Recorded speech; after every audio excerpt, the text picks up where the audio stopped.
Good morning, good afternoon, good evening, wherever you are out there in the world, welcome to The High Wire. Many of you are brand new, joining us for the first time on The High Wire. You've heard about the reporting that is taking place only here. This is nothing like mainstream media. Today's show, virtually every piece of scientific evidence in it is going to fly in the face of the paradigm being described to us by the United States government, many of the government agencies around the world, and scientists that are at the top of health agencies around the world. This makes this broadcast, I think, difficult and somewhat dangerous in a climate where we're beginning to censor people who have a difference of opinion. But here's what we now know.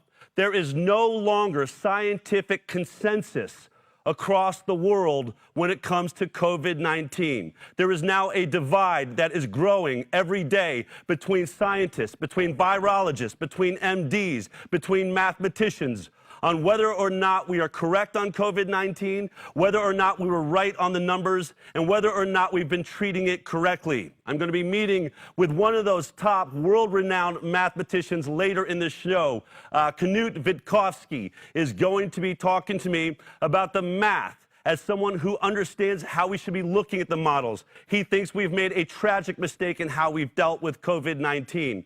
I'm also going to be talking to Mike Cernovich, who is an author. He's a journalist, and he is a filmmaker who has been really digging deep into how we are manipulated by the press and how incorrect the press can be and how it moves to bring us mistruths. He's breaking a story today that you will see here on The High Wire. But first, I'm going to go a little bit out of order. Usually, we like to start the show out with looking at all the things that happened in the last week. But I think there's a more pressing discussion. Earlier this week, there was an MD from New York that came out, put out a video that has gone viral around the world, pleading with all the other MDs, nurses, and doctors and scientists around the world, saying it looks like we may be doing more damage. We may be killing people with COVID-19. He said he didn't have the answers, but he was looking for the international community to step outside of the box, outside of the paradigm, and try and find a better way forward. This is what that video sounded like. This is Dr. Cameron Kyle Seidel, ER and critical care doctor from New York City. 9 days ago, I opened an intensive care unit to care for the sickest COVID-positive patients in this city. In these 9 days, I have seen things I have never seen before. In treating these patients, I have witnessed medical phenomena that just don't make sense in the context of treating a disease that is supposed to be a viral pneumonia. 9 days ago, I presumed I was opening an intensive care unit to treat patients with a virus causing a pneumonia that was ravaging lungs across the world, starting out as something mild, a cough, a sore throat, and progressively increasing in severity until ultimately ending in something called acute respiratory distress syndrome, or ARDS. This is the paradigm that every hospital in the country is working under. And yet, everything I have seen in the last 9 days, all the things that just don't make sense, the patients I'm seeing in front of me, the lungs I'm trying to improve, have led me to believe that COVID-19 is not this disease, and that we are operating under a medical paradigm that is untrue. In short, I believe we are treating the wrong disease, and I fear that this misguided treatment will lead to a tremendous amount of harm to a great number of people in a very short time. As New York City appears to be about 10 days ahead of the country, I feel compelled to get this information out. COVID-19 lung disease, as far as I can see, is not a pneumonia and should not be treated as one. Rather, it appears as some kind of viral-induced disease, most resembling high-altitude sickness. It is as if tens of thousands of my fellow New Yorkers are on a plane at 30,000 feet and the cabin pressure is slowly being let out. These patients are slowly being starved of oxygen. I have seen patients dependent on oxygen take off their oxygen and quickly progress through a state of anxiety and emotional distress and eventually get blue in the face. And while they look like patients absolutely on the brink of death, they do not look like patients dying of pneumonia. I have never been a mountain climber, and I do not know the conditions at base camp below the highest peaks in the world. But I suspect that the patients I'm seeing in front of me look most like as if a person was dropped off on the top of Mount Everest without time to acclimate. I don't know the final answer of this disease, but I'm quite sure that a ventilator is not it. That was Dr. Cameron Kyle Seidel, literally almost apparently shouting from the rooftops. When I watched this video, I had some concerns because we had been getting inside reports from doctors saying things like everybody on a respirator dies from COVID-19, something that I had never heard before. And maybe had we not been getting reports like that, I might not have taken this video by Dr. Kyle Seidel so seriously. But there was something chilling about it, something honest about it. And it made me wonder, are we going to look back in history as this being a Paul Revere moment, a doctor, someone stepping out from inside the system saying, I think we're making a tragic mistake? He was later interviewed just a few days later by WebMD. Here is some of what he had to say when he was asked questions getting deeper into this conversation. You say you see things that you've never seen before. What are some of those things that you're seeing? When I initially started treating patients, I was under the impression, as most people were, that I was going to be treating acute respiratory distress syndrome that was similar in some sense to the ARDS that I saw as a fellow. And as I started to treat these patients, I witnessed things that are just unusual. And I'm sure doctors around the country are experiencing this. In the past, we don't see patients that are talking in full sentences and not complaining of overt shortness of breath with saturations in the high 70s. It's just not something we typically see. I've seen literally a saturation of 0 on a monitor, which is not something we ever want and something we actually actively try to avoid. The patients in front of me are unlike any patients I've ever seen. When we had a patient who had hit what we called our trigger to put in a breathing tube, meaning she had displayed a level of hypoxemia, of low oxygen levels, where we thought she would need a breathing tube. And most of the times when patients hit that level of hypoxemia, they're in distress and they can barely talk and they can't say complete sentences. And she could do all of those, and she did not want a breathing tube. And so she asked that we put it in at the last minute possible. And it was this perplexing clinical condition. When I was supposed to put the breathing tube in, when was the last minute possible? And all the instincts as a physician, we're looking to see if she, so-called tires out, if she's getting too tired. None of those things occurred.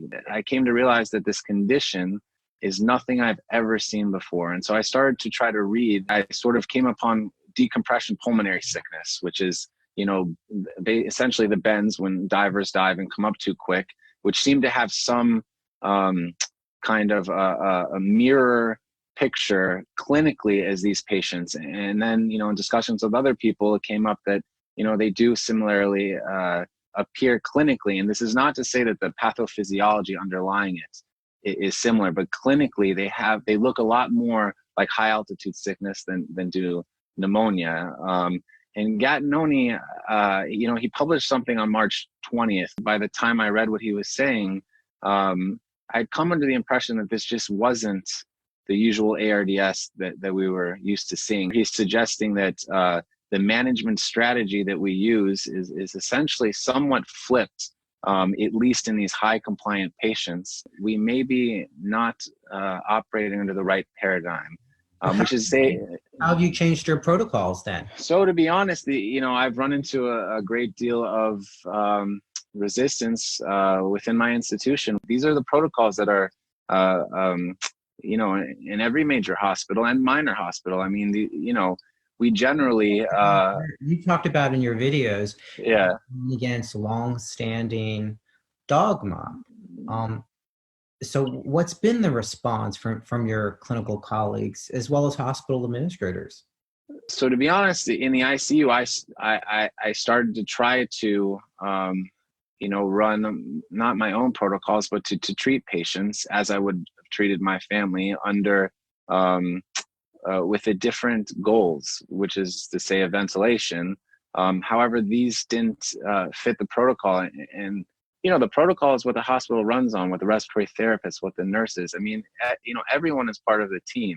And so actually we ran into an impasse where I could not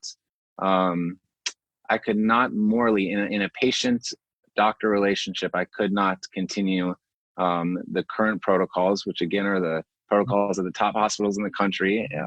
But I could not continue those. And obviously they couldn't have someone, you can't have one doctor just doing their own protocol. So I actually had to step down from my position in the ICU.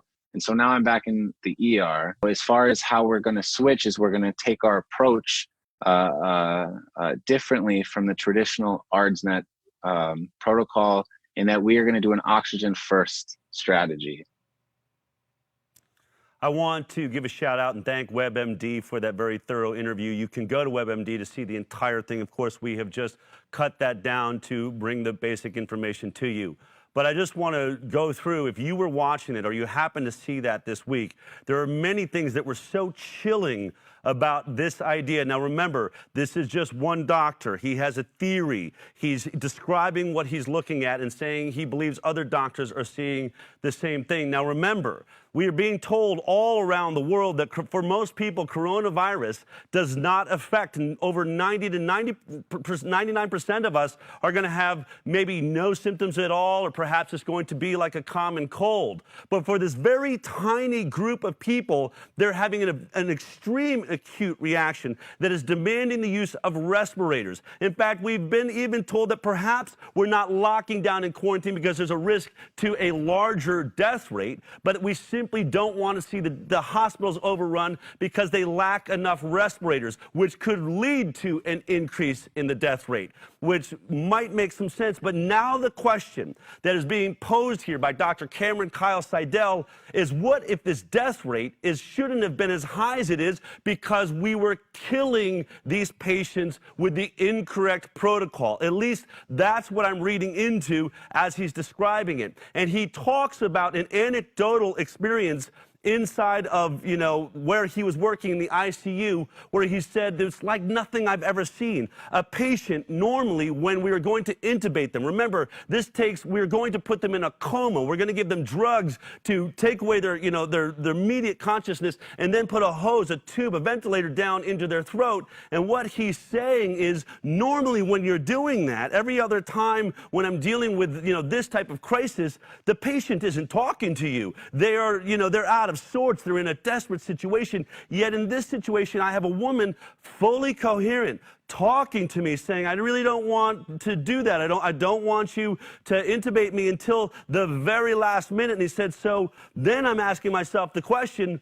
well, when would the last minute be if you're fully conscious? I've never been here before. And it just really made me, as we start looking at these death numbers and thinking about this idea, all of these patients, how common was this? How many people around the world were stepping into ERs and talking to the doctor, fully alert and experiencing something different, and then were taken and put on a respirator, on a ventilator, never to be heard from again?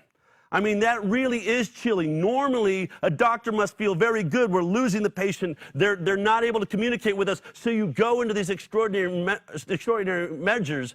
Are we to understand that perhaps many of these patients around the world have been fully coherent and allowing doctors to then put them in a coma and onto a respirator? It's really, really a chilling thought, especially if they got it wrong.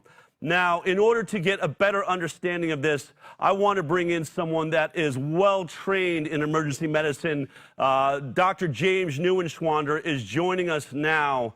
Dr. Neuenschwander, the first question I have, and first of all, thank you for joining me, is I think for most of us, what he describes at the end of this video is that he's moving into a different protocol to use oxygen first. My understanding was a ventilator is oxygen. So for those out there that are maybe missing the significance or the detail or the difference between them, what is the difference between giving oxygen and using a ventilator? Can you take me through that process? Sure, Del. So you can deliver oxygen in a number of different ways. A ventilator is just one way to deliver oxygen. And the difference between a ventilator and just having a nasal cannula or a face mask is that this is still using your own respiration. You're breathing the air in, you're creating a negative pressure, you're sucking the air into your lung. When you use a ventilator, you're pushing air into the lung, and that creates a completely different dynamic. The other thing is, once you paralyze a person, now you're completely depending on that ventilator to do all the breathing for them, and it's very much dependent on how you set up that ventilator, and that's what he was talking about in terms of maybe we're setting this up the wrong way.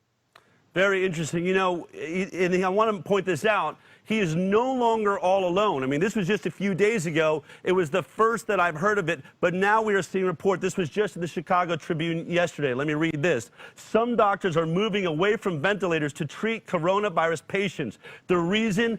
Unusually high death rates. It goes on to say, as health officials around the world push to get more ventilators to treat coronavirus patients, some doctors are moving away from using the breathing machines when they can. The reason? Some hospitals reported unusually high death rates for coronavirus patients on ventilators, and some doctors worry that the machines could be harming certain patients. Generally speaking, 40 to 50% of patients with severe respiratory distress die while on ventilators, experts say, but 80% or more of coronavirus patients placed on the machines in New York City have died, state and city officials say.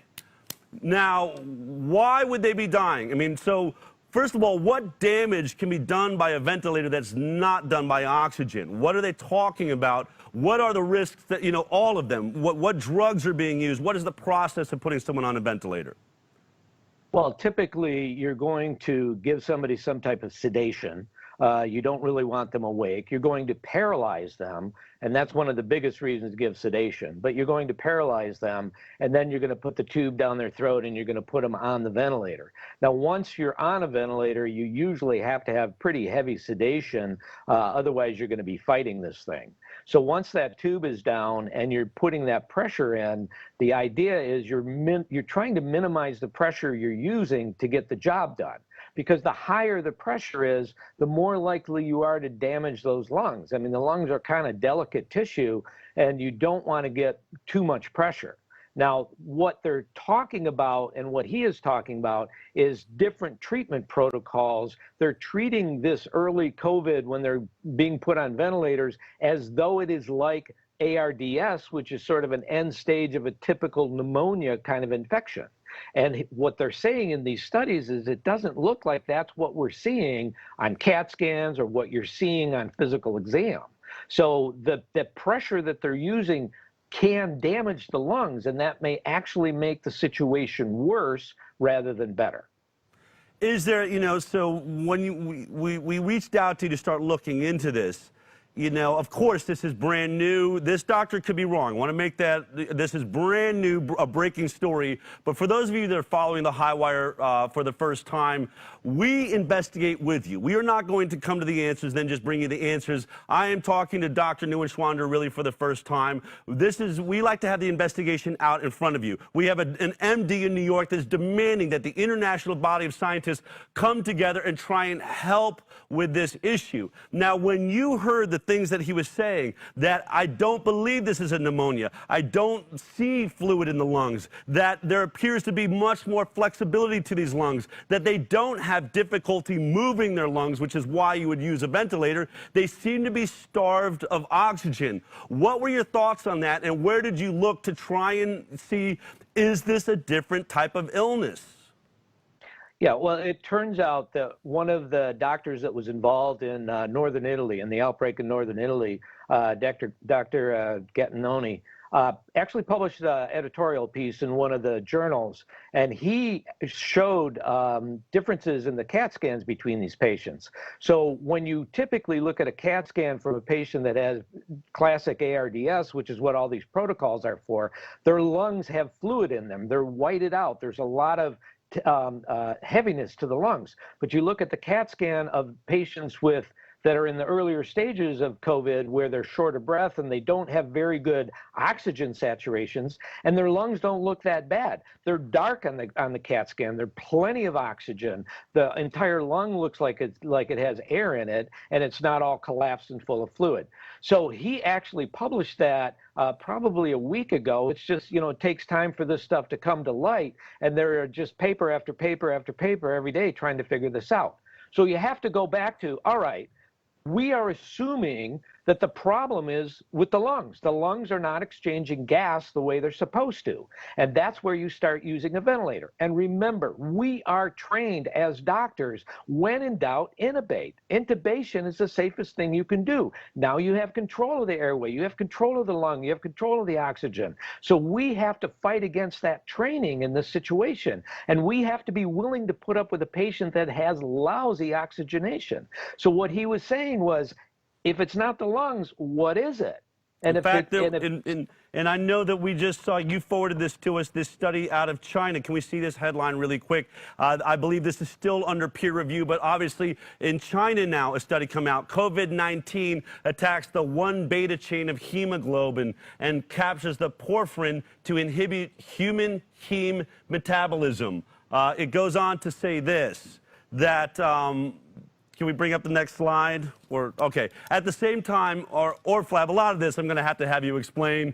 ORF10, ORF3, F3A proteins could coordinate attack the heme on the 1-beta chain of hemoglobin to disassociate the iron to form the porphyrin. The attack will cause less and less hemoglobin that can carry oxygen and carbon dioxide. The lung cells have extremely intense poisoning and inflammatory due to the inability to exchange carbon dioxide and oxygen frequently, which eventually results in ground-like lung glass in lung images.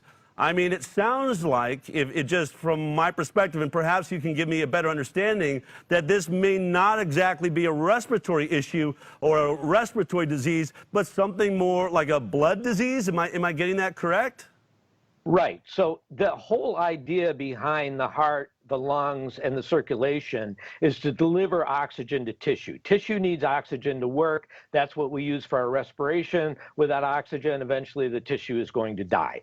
So that is the whole function of this system. Now, we're looking at the lungs because we're assuming this is a viral pneumonia. That would make a lot of sense. But what we're saying here is that that particular paper now gets a little bit complicated, but inside the blood, you have something called hemoglobin. This is inside your red blood cells. And the vast majority of all the oxygen in the blood is carried by hemoglobin. It's not just dissolved in the blood, it's carried by hemoglobin. So hemoglobin is made up of these heme particles. There's 4 of them. And what they're saying in this paper is that the viral glycoproteins actually displace the iron out of this heme protein. Iron is the critical ingredient. If you don't have iron, you cannot carry oxygen in the hemoglobin. So it displaces the iron. That creates a lot of free iron, and that can cause problems. But it also creates hemoglobin that no longer is hemoglobin. It can no longer carry oxygen. And what's interesting is you have something kind of like this that happens in malaria, and this is one of the targets of Plaquenil. You know, Plaquenil or chloroquine, hydroxychloroquine, they will actually displace the malaria drug, the malaria protozoan off of the hemoglobin so that it maintains its structure. That is one of the theories as to why the Plaquenil helps here. It keeps the heme intact in that hemoglobin so it can carry the oxygen, because without it, your oxygen is going to plummet. So, now, you know, again, Go ahead. Oh, I was going to say there are many other theories, but we do know that the ferritin, so when you release free iron, iron is a very dangerous thing to be free in the body. It creates a ton of inflammation. So when you release this free iron, the body has something called ferritin that it uses to bind up that iron so it's not dangerous. And we know one of the things that people are seeing, and I just have to say, look, I've been out of the ER for a couple of years. I'm not a frontline caretaker in the ER anymore. But we know that ferritin is a marker for that free iron. It'll bind up that iron. We know the ferritin levels are very high in these patients. So that makes sense. What they're seeing clinically on the front lines makes sense with what they're talking about with this theory, with this Chinese paper. So now what we hear from, you know, Dr. Cameron Kyle Seidel, he says, look, I had to leave the ICU. And by the way, you know, when I worked on the Doctor's Television show, I got to spend a lot of time in ORs and scrubbing in behind the scenes. And I've seen moments where doctors have, you know, a serious disagreement, even over a surgery table, and sometimes that can get very heated. I'm going to guess that whatever was happening in this ICU, where clearly Cameron Seidel is having an issue with how he's treating patients, and he said, I had to leave that ICU. That was probably not the softest, kindest moment that ever took place in ICU. He's now down, gone down to the ER. But he's saying now we're doing something different. We're treating patients with oxygen up front, which brings a huge question for me. If this was a respiratory issue, even if it was a respiratory issue, are you telling me patients around the world have been coming in and not receiving oxygen? If that's the case, why wouldn't they be getting oxygen? Why wouldn't that have been the first step, which he's now saying he's using in the ER? Okay, so back to how we're trained. All right, why do you intubate somebody? Well, you intubate somebody to protect their airway, or if they've got a lot of facial trauma or something like that. But one of the biggest reasons is because they are not oxygenating their blood. So we use something called a pulse oximeter. It just measures the percentage of the blood that's saturated. And when that pulse ox drops below a certain number, whatever that number might be, then you consider intubation. So you're talking about patients where the pulse oximetry should be over 90% normally. You're going to get nervous when it drops below 90%. But some of these patients, they're talking about pulse oxes below 70%.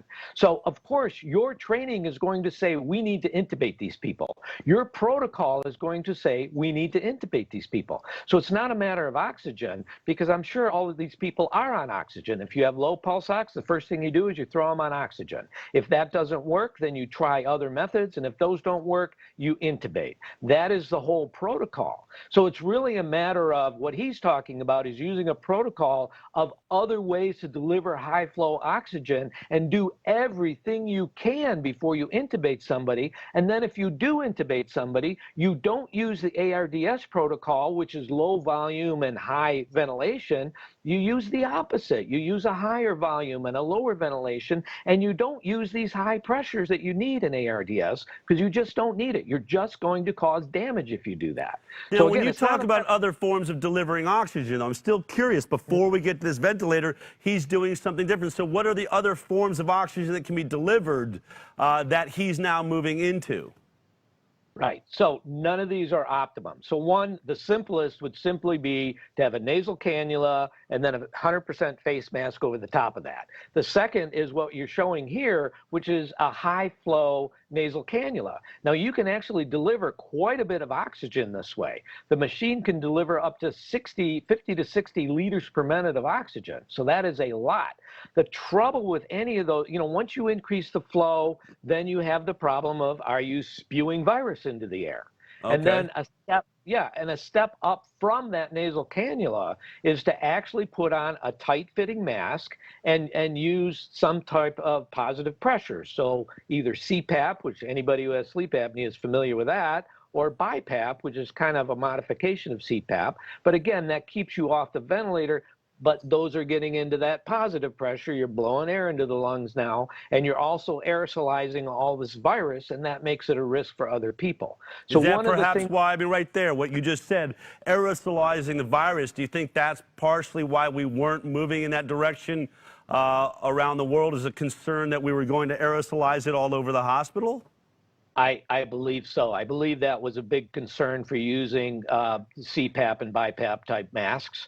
They're lifesavers in the ER. You have somebody come in an acute respiratory distress from asthma or something like that. You're ready to intubate them. You put them on a BiPAP. An hour later, they're breathing comfortably. So they are a huge, huge benefit. But again, they're a mess. They're going to be blowing everything all over the room. And if that patient has a virus, then you're going to aerosolize the virus. And even with high flow nasal cannula, that can happen. I mean, it's not as bad. So a lot of people are saying, let's put on high flow nasal cannula and then put a mask over that, because that is preferable to intubating somebody. Again, the take-home message that he was trying to deliver, and he's not alone. I mean, there are more doctors that are getting on this train because they are seeing that what they are doing is not working. A good doctor is going to look at a patient and say, we tried the protocol, it didn't work.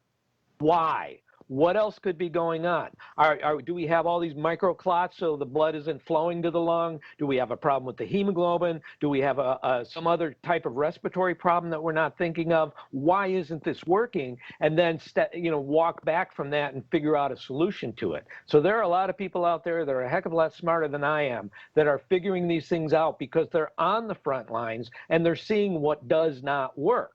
Yeah, but come on. I mean, they're seeing it, but come on, we're like months late here, Dr. New. I mean, when we think about it, what took so long? You have to imagine that in China, they were already seeing this issue. They must have had patients just like this MD in New York is describing, Cameron's describing, where they're talking to you. They're not like any other patient you've ever seen. They're doing chest x-rays. What takes so long? I mean, this is where I think we trust our doctors. We trust that they're these critical thinking people, and we got a brand new illness that is sweeping the world.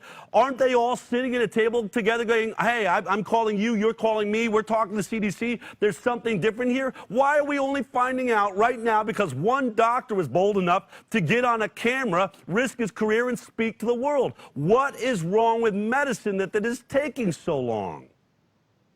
Yeah, medicine has really become a set of protocols, and it's almost like the doctor is being taken out of the equation. We really should be able to evaluate our patients and determine what's best for our patients. Now, in defense of all of that, there's something called best practices. The idea behind best practices is, hey, we went through all this research, we came up with a protocol. This is the best way to treat people that have this particular problem. And the reason why they do that is they don't want a doctor who's 30, 40 years out of medical school, like me, who hasn't necessarily read anything, not like me, but who is using the same thing they did 30 or 40 years ago. They want to have the best practices for these patients. You end up with these protocols, and the trouble is these protocols become dogma. Now, if you notice the difference between those two interviews with Dr. Kyle Seidel, the first one, he's in his scrubs. I guarantee he just got off of his shift, and he just got into a pissing match with some intensivist because they wanted to do something that he knew was going to kill the patient or was going to make the patient worse, right? And so you have all that emotion. He uses the word dogma in that video, right? He doesn't use it when he's talking to the guy from Medscape, right? He tones it way down because it is dogmatic. We are stuck with these protocols. And I'm telling you, I'm sure it's still the same way. But when I used to work, if you admitted somebody with whatever, pneumonia, you had pre-printed orders. All you had to do was sign off on them. You didn't even write the orders. They were already written by a protocol. So that's where the system has gone. So that works great if you actually have ARDS. If you have something new, it doesn't work. Everything falls apart. And we have to remember, as physicians, we have to think critically. And that's where, and again, it sounds like Dr. Kyle Seidel is an emergency room doctor. You have to think critically as an emergency room doctor, because if you don't, people die, right? If what you're doing doesn't work, you have to change directions. You have to figure out what you're doing wrong and figure out a way to fix that. Some sense that that's actually finally happening is, I think we've all been tracking Boris Johnson, who went into an ICU recently. They were saying so that a ventilator would be available to him because he apparently is moving into that critical space. And then we saw this headline, I think it was just 2 or 3 days ago, where it is clear Boris Johnson moved to ICU and given oxygen after coronavirus symptoms get worse. So obviously they're moving away from being afraid of aerosolizing the virus for arguably, I think, the most important person, the highest ranking person in the world that we've now seen get this issue. Apparently it's breaking now. I'm just being told that Boris is out of ICU. First of all, I think, thank God that he is well. I think we've all been watching him. Really interesting that as we're having this discussion, they didn't put him on a ventilator, which seemed to be the protocol around the world. They went with oxygen. Clearly, I think, it seems, and when you and I started discussing this just 2 days ago, it was, we were thinking, is this even a story worth covering? How dangerous is it? And now I think there's even statements coming from different doctors around the world. I think you shared a statement, right? Is there a new statement that there's another doctor saying he believes we may be doing more damage with, oh, here it is. Yeah. You want to read this to me? What does this say, Dr. New? Yeah, so this is actually great for people if they want to go online and look it up. This is EVMS Medical Group. This is East Virginia Medical School, and it's Dr. Paul Merrick. So he's been putting updates online, and it's not just for doctors and nurses, there's actually preventative mechanisms in there. Things that, I've been telling my patients to do, the various supplements to keep people out of hospitals, and then also just different levels. This, at level 1, this is what you do, level 2, this is what you do. But he's talking about all the things that we just mentioned here. So, and he is a director of, I think their intensive care services. I might be misquoting, but he's involved with the East Virginia Medical School. Okay. So, that's pretty mainstream. He's also talking about using vitamin C, about using vitamin D, about using other supplements, not just medications, and that seems to be making a difference for the patient. So, Dr. Kyle Seidel is not on his own. There are other people out there that are seeing this, and this is what doctors do. When you see a problem, when what you're doing doesn't work, when the traditional approach doesn't work, then you need to do something else. That is the entire basis of my practice here in Ann Arbor. That's what we do, because people come here because the standard has not worked for them, and we try to figure out what's wrong with them. And that's what these doctors are doing. God bless them. That's what these doctors are doing in these ICUs and ERs, is trying to figure out better ways to do it. Sorry, but if you're waiting for the CDC to tell you what to do, I think that is the wrong approach. You got to listen to these people that are in the field, who are seeing what is working firsthand, and listen to what they're saying and start adapting that. And then maybe you can get the CDC in there to come up with some consensus for how we're going to treat this in the future. So, Dr. Marik, even in that email or whatever was put out, he said we need to be avoiding intubation and using ventilators at all costs. Obviously, it's the last ditch. If we're losing, we go there. But he's warning, do not start here. We need to try and prolong this, use every other means necessary. So clearly, this, I think, story is one of the biggest growing stories in medicine around COVID-19. It clearly is. There's a lot of science. There's studies now coming out that we were absolutely wrong. This does not appear to be a respiratory illness. This is much more like a blood illness, and we've got to now tack and move in a different direction. In your mind, I know that, as you said, in your clinic, you're looking at other things very quickly. When you look at this, when we're looking at oxygen, what are some of the things you might be thinking should be studied immediately as we move forward as possible treatments, if we know that the heme involvement, the iron, the binding of oxygen in red blood cells? What are some things that you would like to see studied immediately under these circumstances? Well, one of the biggest things, if you're talking about the blood not being able to carry oxygen, that's going to bring up a couple of things. One is like altitude sickness, where you just don't have a lot of oxygen in the air, and so you're hypoxic because of that. And the other is the bends, where you get a bunch of small air bubbles that actually block blood flow, and you become hypoxic from that. The solution to both of those things is hyperbaric oxygen therapy. Now, most hospitals have a chamber. Most hospitals have a chamber that they use to treat wounds and that sort of stuff. But you can put patients who are ill in these chambers for like an hour and a half at 100% oxygen, 2 atmospheres. The higher the pressure, the more oxygen you dissolve in the blood. You don't need hemoglobin for that. You can just have the blood carry the oxygen. And they did have a study, again, out of China. It was just a case series where they had 5 patients that they had on hyperbaric oxygen. They treated them for an hour and a half a day for 5 days. All 5 of them improved, and these were all critically ill patients.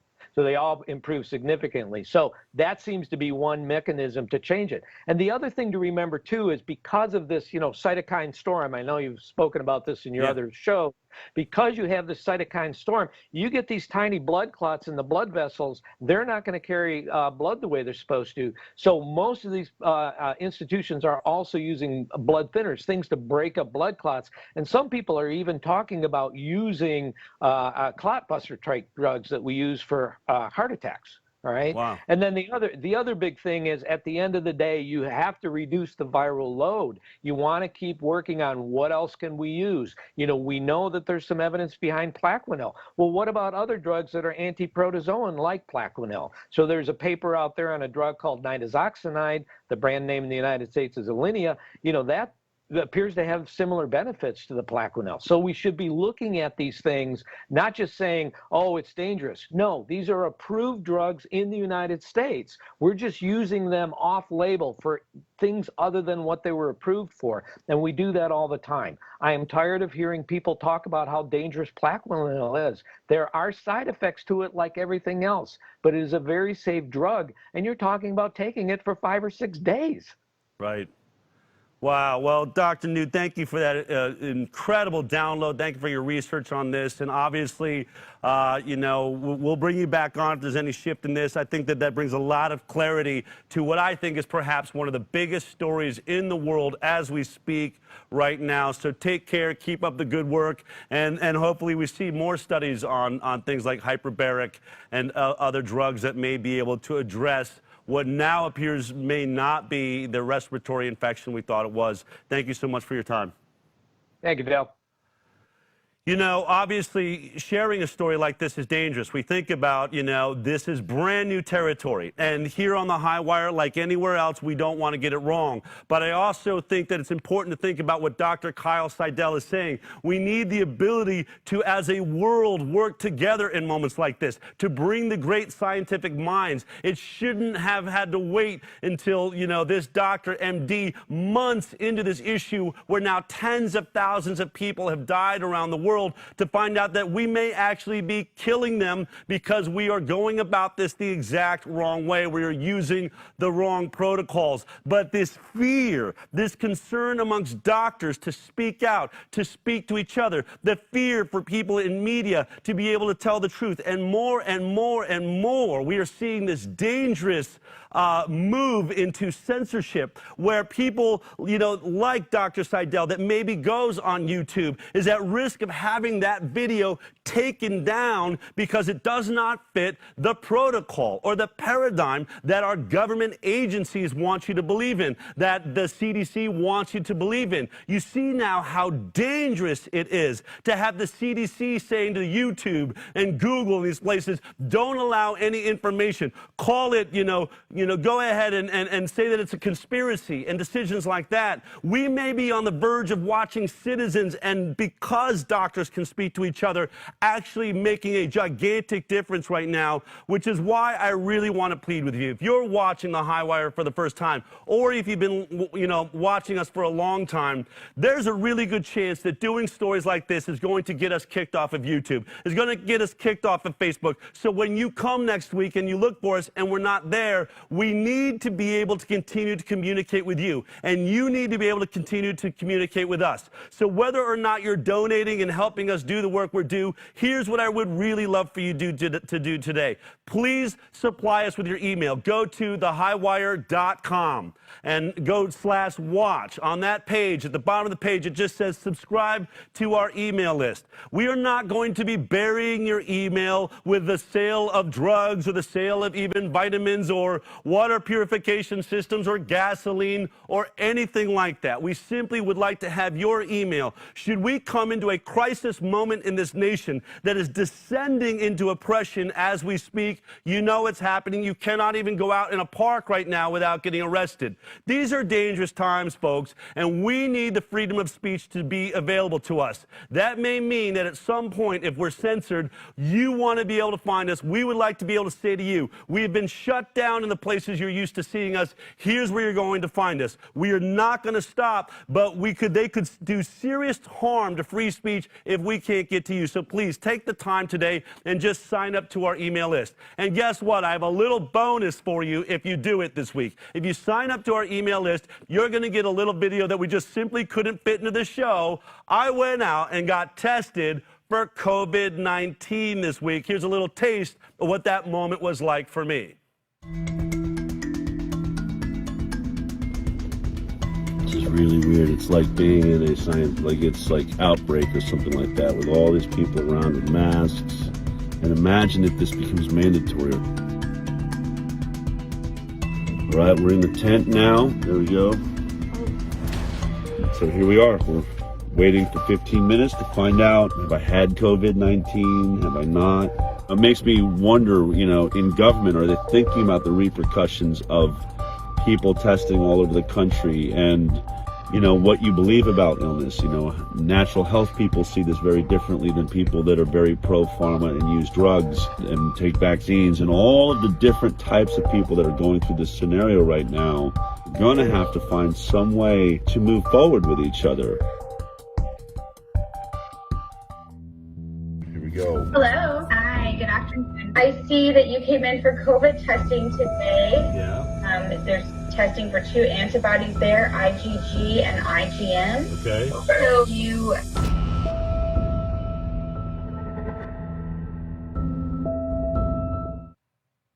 Dope! I got you. If you want to see how that turns out, if you want to know if I've tested positive or negative or what's going on inside of this body right here, you have to sign up to our email list and you will see that entire 5-minute video that goes through all of my thoughts and concerns as I went through that process and what I now know about my condition here in the United States of America. So please sign up to our email list right away. It is only there so that we can keep the channels of true communication and real news open. Speaking of real news, let me bring in Jeffrey Jackson to go over what actually happened in the last 7 days since our last episode of The High Wire. Jeffrey, thank you for joining me. Hi, Del. Thanks for having me.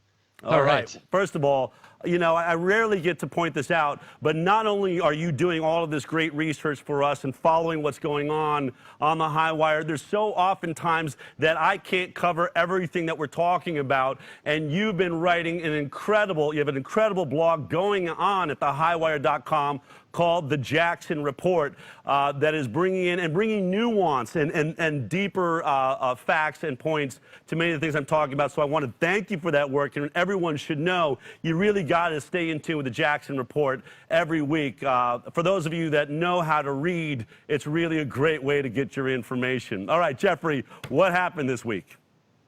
Well, let's like we normally start. Let's go over the numbers. So the U.S. has a little over 432,000 cases and 14,000 deaths. Below that is Spain and then Italy. Spain has 152,000 cases. Italy has about 139,000 cases. But what's really interesting here with the numbers is I think everyone should pay attention to what Dr. Deborah Birx said. She's part of Trump's coronavirus task force. And she recently made an announcement that regardless of any underlying health issue that could have contributed to the loss of someone's life, they're going to count someone that dies with COVID-19 as dying of COVID-19. So this is a very interesting point because we know that a lot of from the research, the cases of people that are dying from this or catching it as well have underlying health conditions. These are people typically older. And this is what we've been reporting on, right? This is exactly, we talked about the death certificate. We said it looks like they are trying to bolster the numbers. And in fact, I think we have the video of her saying exactly that. Let's take a look at this. So I think in this country, we've taken a very liberal approach to mortality. There are other countries that if you had a pre-existing condition, and let's say the virus caused you to go to the ICU and then have a heart or kidney problem. Some countries are recording that as a heart issue or a kidney issue and not a COVID-19 death.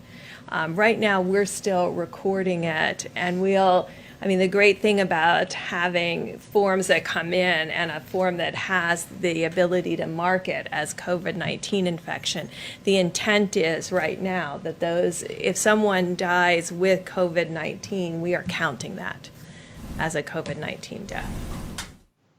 It's amazing when you report something and say that this is what is clear. When we showed you the death certificate last week, that they are promoting the idea, forget that they had cancer and were in ICU anyway, or forget that they had an underlying, heart disease and condition that was probably going to claim their life this year. We just want to see this as a COVID-19 death.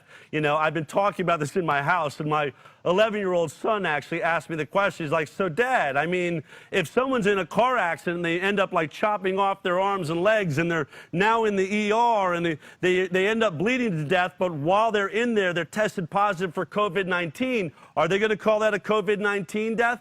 And I honestly think, I looked at my 11-year-old son and said, you know what? It's a really good question. Based on what we're seeing here, they do not care if it's COVID-19.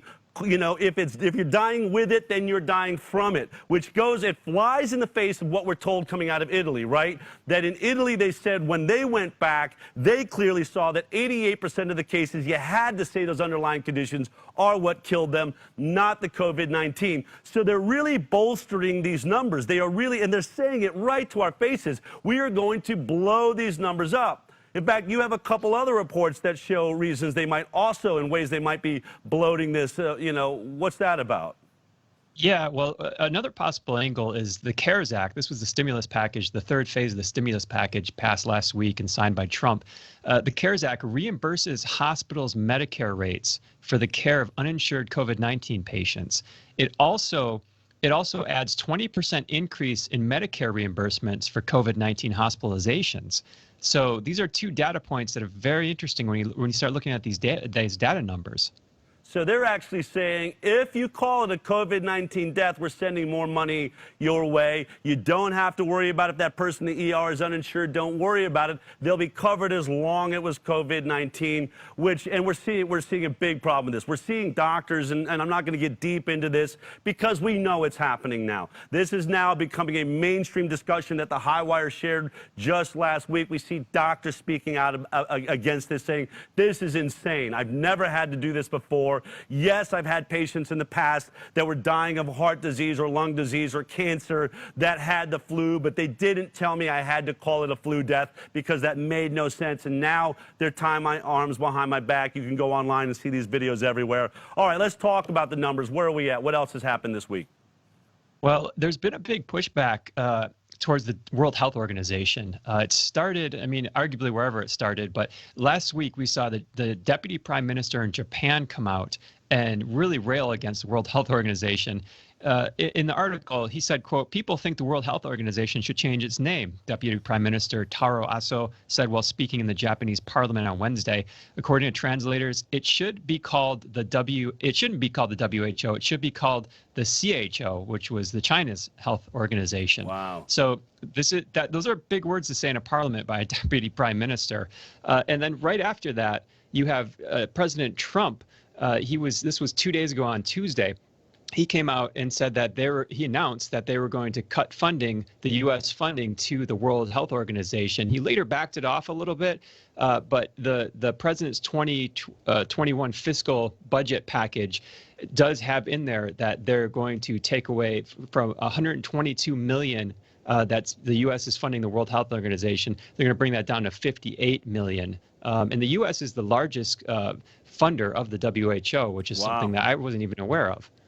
Amazing when you think that the WHO really has been driving this entire discussion. Everything we knew coming out of China came through the WHO. I saw Donald Trump clearly upset, feeling like either he was lied to or there's total incompetence. I was listening to the Secretary of State Pompeo say yesterday that, look, America pays for services. The reason we pay for those services is they have to be accurate and they've got to do their job. And if they're not doing their job well, what are we paying for? So I think it's a gigantic question now around the World Health Organization. And when we start thinking about Bill Gates, who is a giant funder of the World Health Organization and seems to be using the WHO as some form of microphone to the rest of the world, I think we have to start wondering who's running who's telling the truth. Is China in charge? Is Gates using China, WHO? Really, really big questions we're going to continue to look into. I think it's a fascinating story. What else we got? It's amazing, right? Every single day,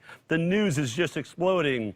What else? It's incredible. One last side note on that. We will come back to the WHO before we're done here. But there was a change.org petition to remove the Director General, Dr. Tedros. I'm sorry, he's not a doctor. He's the first WHO Director General that's not a doctor. Wow. That had about over 770,000 signatures so far, and that started in January, end of January. So there's a lot of growing discontent there. But moving on to Austria. So Austria and even Denmark, they are announcing plans. Everyone's saying, when is this quarantine going to let up? This is the big news now as we're going into weeks and weeks upon this. Austria and Denmark are planning to lift restrictions in stages. So Austria wants to start with small shops. They're slated to reopen April 14th, and then larger stores to follow, hopefully on May 1st. So we're seeing we're seeing those two countries making a positive move, to try to reopen their economy. Meanwhile, U.S., Germany, Britain, they're talking about proposing splitting up the population with immune and non-immune people. Wow. So April 14th. We had something came out from the St. Louis Fed. They're proposing a daily test to get back to work, to start the economy. So this was out of St. Louis. President James Bullard laid out a system where every American would be tested every day, and they would wear a badge where they would show, kind of like after they vote, he said, that they would show their immune status, which is an interesting proposal. But we see a lot of the health and immune response and antibody response being tied in now with getting back to work. Can you work? That's the big thing. And Robert Redfield, director of the CDC, just came out. This was today, and they announced that essential workers can go back to work. This is healthcare workers. This is food supply workers. Yep. And they just need regular temperature checks. They have to adhere to social distancing. They have to wear masks, so on and so forth. Wow, incredible. So a huge shift, and now we are starting to see nations decide it may be time to end this lockdown and move back into society. I mean, it's really scary out there, right? I mean, I think all of us, if you have any working brain cells, so much of this sounds so scary. When we hear about snitches, like I think in California, right, they're saying, you're going to be benefited by snitching on your neighbor if they're breaking the protocols. We're seeing advertisements for bracelets and things you might wear as you walk down the street to say that you are COVID negative or COVID positive or whatever your situation is. I mean, bands and epaulets and things. I mean, from Nazi Germany into Orwellian, science fiction novels, it's happening. It's here. These discussions are real. Really, really incredible. Is there anything else you have to report? Well, just, as we reported last week, we had the jobless claims. They do come out on Thursday here. So we had another 6.61 million jobless claims, and that makes 16.8 million Americans have filed unemployment benefits in the last 3 weeks. So 60% won't be able to meet their basic financial needs. Wow. That's an incredible headline. So as you said last week, not surprising, but incredible nonetheless. And let's go back just to end on the World Health Organization. Okay. We have their assistant director or executive director of the Health Emergency Program. His name is Dr. Michael Ryan. He made an announcement and said that the countries may look at going into people's homes, essentially finding sick people and removing them with dignity, of course, and safety. But this is an interesting statement coming from a policy, setting organization that kind of puts out this message. And I'm not sure if there's a video of that, but it's interesting to hear him say. Let's take a look at it. In low incidence areas where there are sporadic cases or clusters, we advise that all contacts should be quarantined. Ideally, that quarantine should occur in a place other than the home. Most of the transmission that's actually happening in many countries now is happening in the household, at family level. In some senses, transmission has been taken off the streets and pushed back into family units. Now we need to go and look in families to find those people who may be sick and remove them and isolate them in a safe and dignified manner. Wow, a safe and dignified manner. Can you imagine? I mean, imagine Chris Cuomo being dragged out of his house. We don't trust you in there. And I think in some ways it really even defies reason. If we think that the children and those that are young are going to just have a cold, why isn't the WHO just saying, just stay in the house? Go ahead, let everyone in the house, have everything delivered, let everyone get it so that you'll have, your titers, you'll be immune now for life, or at least for several years in the future. Instead, are we literally talking about going door to door, testing family members, watching mothers or fathers or children? What if the child is the one that has it and the parents don't? Are you going to watch your child dragged off? What would you do if the CDC or some representative for the United States government comes to your house, tests that your child is positive, they have absolutely no decent symptoms, they're perfectly healthy, they're running around in quarantine, jumping on the backyard trampoline, then now the CDC says, I'm sorry, we're going to have to take your 11-year-old child or your 5-year-old child or maybe even your teenager away and stick them into quarantine. I can't believe that these are the types of statements that are being made. And certainly if that's what's coming from the WHO, then I hope Donald Trump will look deeper into whether we should be funding them or not. Jeffrey, thank you so much for bringing us that incredible report and what happened last week. Keep up the good work. And for more of your information, we're all going to be reading the Jackson Report this week. All right. Thanks, Del. All right. Take care. All right. I want to very quickly sort of go over the new numbers now, because as Jeffrey Jackson has reported, we're seeing headlines like this all over the place, where we were supposed to be in the middle of what looked like was going to be the peak for the next 2 weeks. More people are going to die, more cases, but then it should eventually plateau. It actually seems like the opposite is true. Here's some of the headlines that we saw this week. New York Times. New York Times, New York virus deaths hit new high, but hospitalizations are slowing down. We also saw this headline, virus toll in New York region shows signs of leveling off. And, all right, great. And then this, I think, is a very important headline. One of the big modelers out of Washington, IHME, the model reduces once again. Last week we were told it's going to be 100,000 to 200,000 deaths. And now the projection is 30,000 to 120,000 deaths. That means the median death rate appears to be somewhere around 60,000 deaths. Fascinating. Since what we have been reporting for over a month now on the High Wire was that the death rate is going to come in somewhere like the flu. All around the world, the numbers were showing us this looks just like the flu. And though maybe people said we were crazy here on the High Wire and you weren't hearing that on any other mainstream outlet in the world, you were hearing these gigantic numbers. We've watched as the imperial model comes crashing down, every model crashing down, as we seem to see this rejiggering, this reconfiguration, as they try to explain how they were so wrong. And now, once again, in less than 7 days from the last model, we're cutting it in half again. Folks, do you recognize that, as time goes by, more and more these models and these modelers and our top scientific officials are getting closer and closer and closer to where the scientific, medical, and stat team we have here at the High Wire, maybe we were right from the beginning. I can't wait to see how close we are or were when this all comes together. But very quickly, let's look at what's happening in New York, which is this epicenter we're all watching in America and I think around the world. It appears that New York may really be that last gigantic push. Probably the highest death rate we know in the world of any city is really in New York right now. So let's look at those numbers, shall we?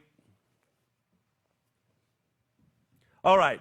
This is when we're looking at the intake at the ER. This is the influenza-like illnesses. You can see there that back in on 3/2020 was the peak, and now that we're moving into April, I think this is what are we getting this? April 6th, April 7th, April 7th right now. Look at that. The flu, the people that are saying they have flu-like incidents going on is crashed. It's way, way, way down. And again, when you look at these peaks, we're looking out over years, right? We're looking at 2017. Look at the peak of what we hit. It's really on par, maybe just a little bit more than your average flu season that we see back there in 2018. This is exactly what we've been reporting. You don't see something that's 3 times, 5 times the death rate or intake rate is what we're looking at here.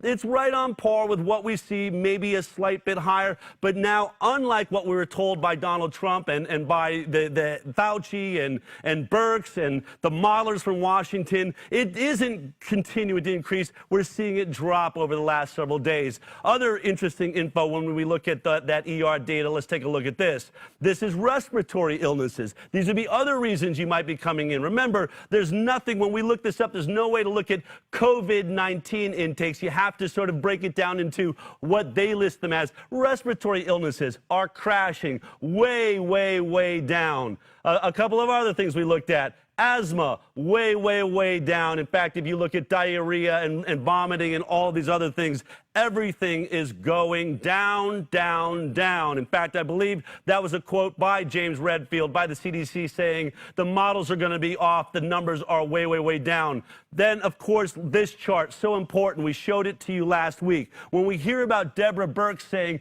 we're going to count everybody, no matter what the underlying conditions as a COVID-19 death, once again, these are the numbers. If you look at that category of no underlying conditions, at the end, only 76 people died that didn't have underlying conditions. And once again, we see most of these over the age of 45, 65, 75, young children 0 to 17. Really no issue with this whatsoever, which is going to get to a greater point later on because very soon, coming up, I am going to speak with a world-famous biomathematician and modeler himself, Knut Wittkowski.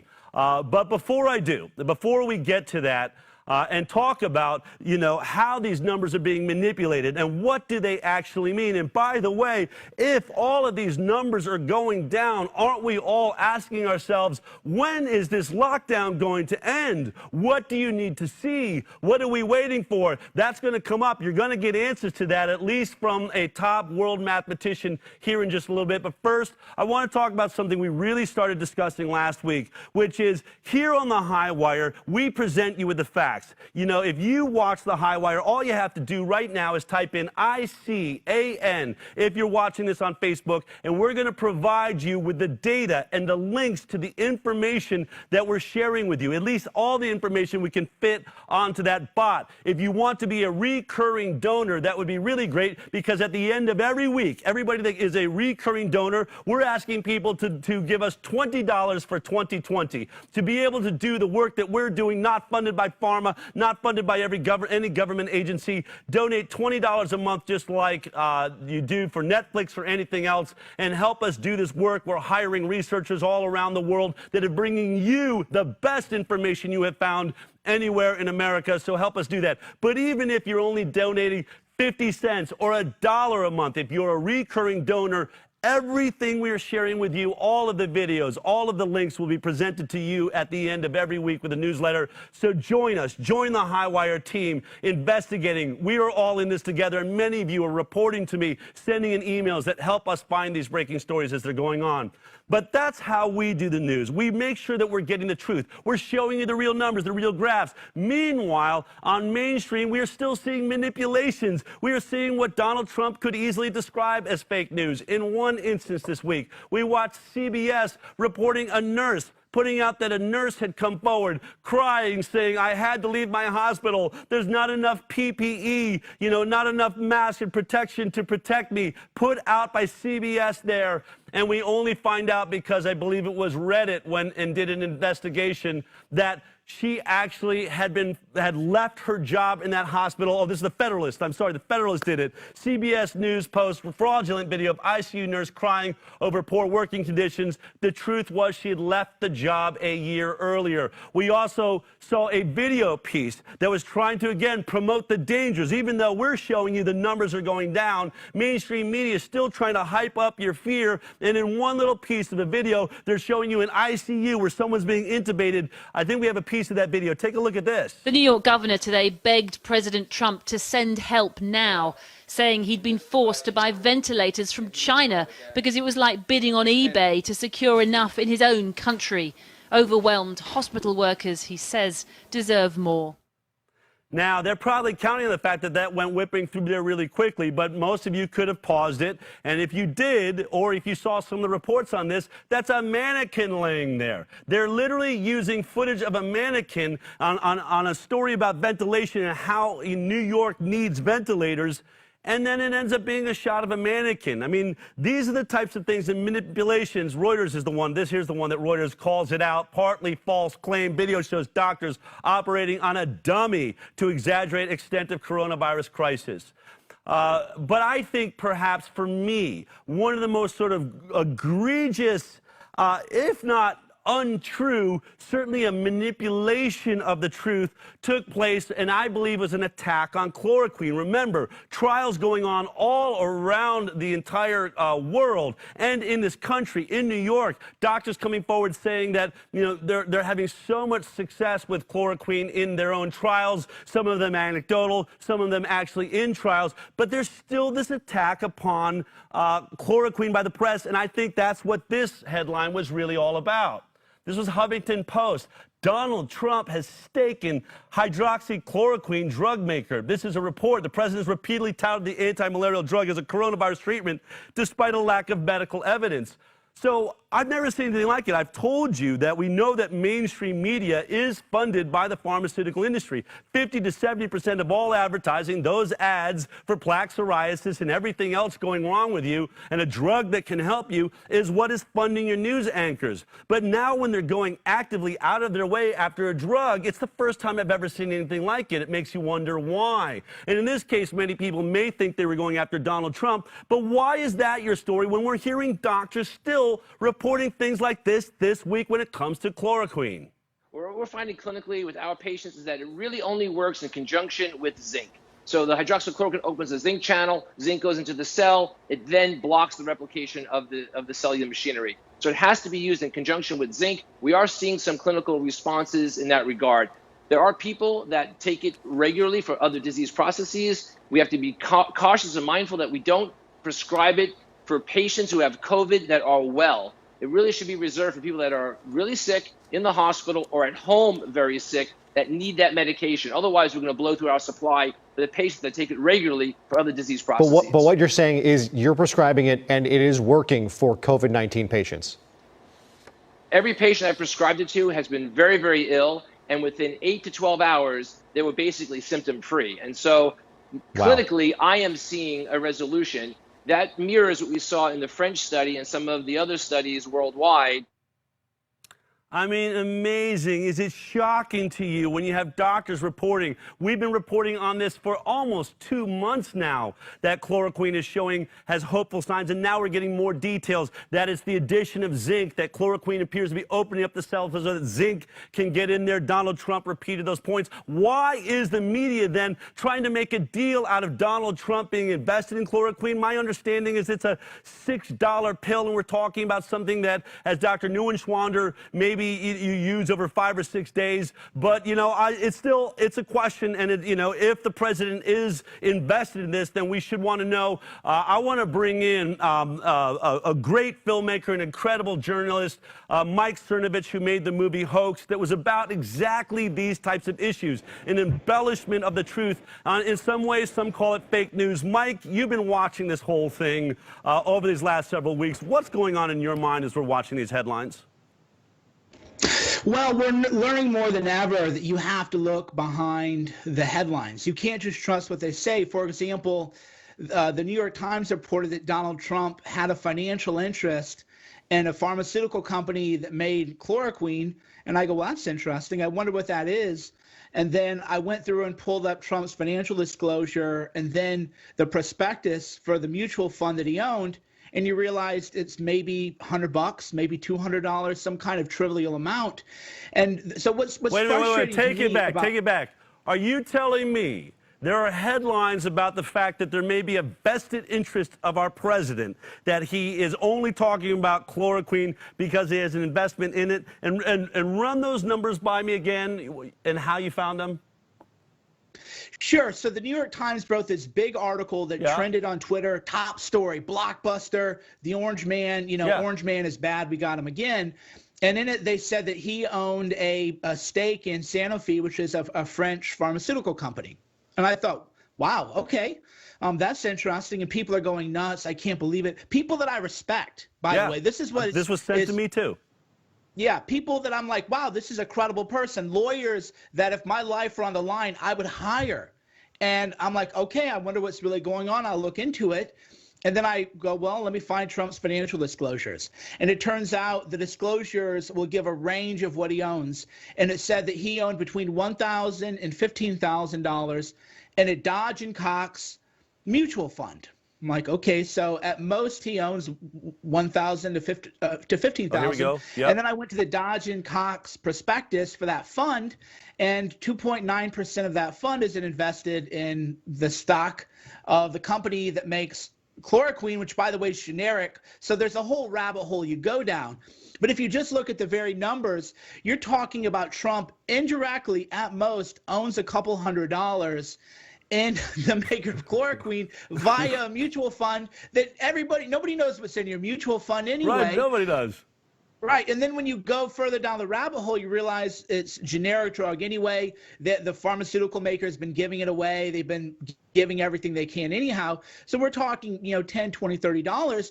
But that was the blockbuster story of the night.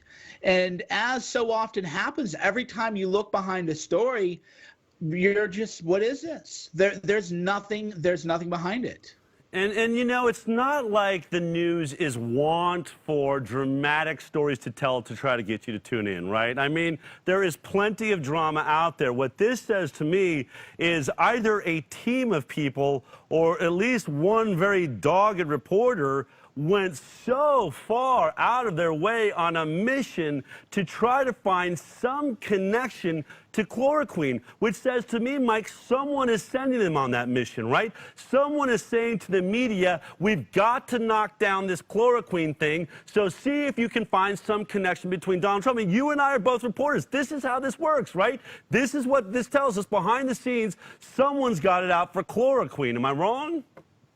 You're not. I mean, here's the way to look at it. There were 4 reporters on the byline, including Ken Vogel, who is in fact an excellent reporter. So I would love to see who told him, hey, but because he's one of the few reporters that I respect in the corporate media. And I was like, Ken, what is his name doing on this article? And here's what's worse. And I wrote about this in another article at Cernovich.com. They're all omitting off-label use. Untested drug, unproven drug. No, it isn't untested. It is tested. It is proven. It's been used for how many years? People take it like, in some cases, when you're traveling to Africa, you take it the way you might take a seasick medication because of its anti-malarial functions. So it isn't untested. It is unproven. And then you read it. What I do when I teach people to look at the news is how many articles about chloroquine mention off-label use? None. They just say, well, the FDA hasn't narrowly approved it in a study that takes 7 years of the drug, but off-label use is completely appropriate. So there is some kind of targeted attack on this. Well, I appreciate you bringing that story to us, Mike. And of course, digging deep. I know that takes work to get, all the way through to how the mutual fund work and the breakdown. I think that was really important because once again, here we are watching the manipulation of the news. Okay, I guess you could say he's invested in Sanofi, in a little tiny particle in a mutual fund. He has a few $1,000s in, so $29 to $435. Hardly something that I think we call Trump a billionaire. Hardly something that should really be on the Richter scale of importance. Mike, you do a lot of research like this. How do we follow the work that you're doing? Because I know you like to do the investigation to make sure you get it right. So where can we find you in the work that you're doing?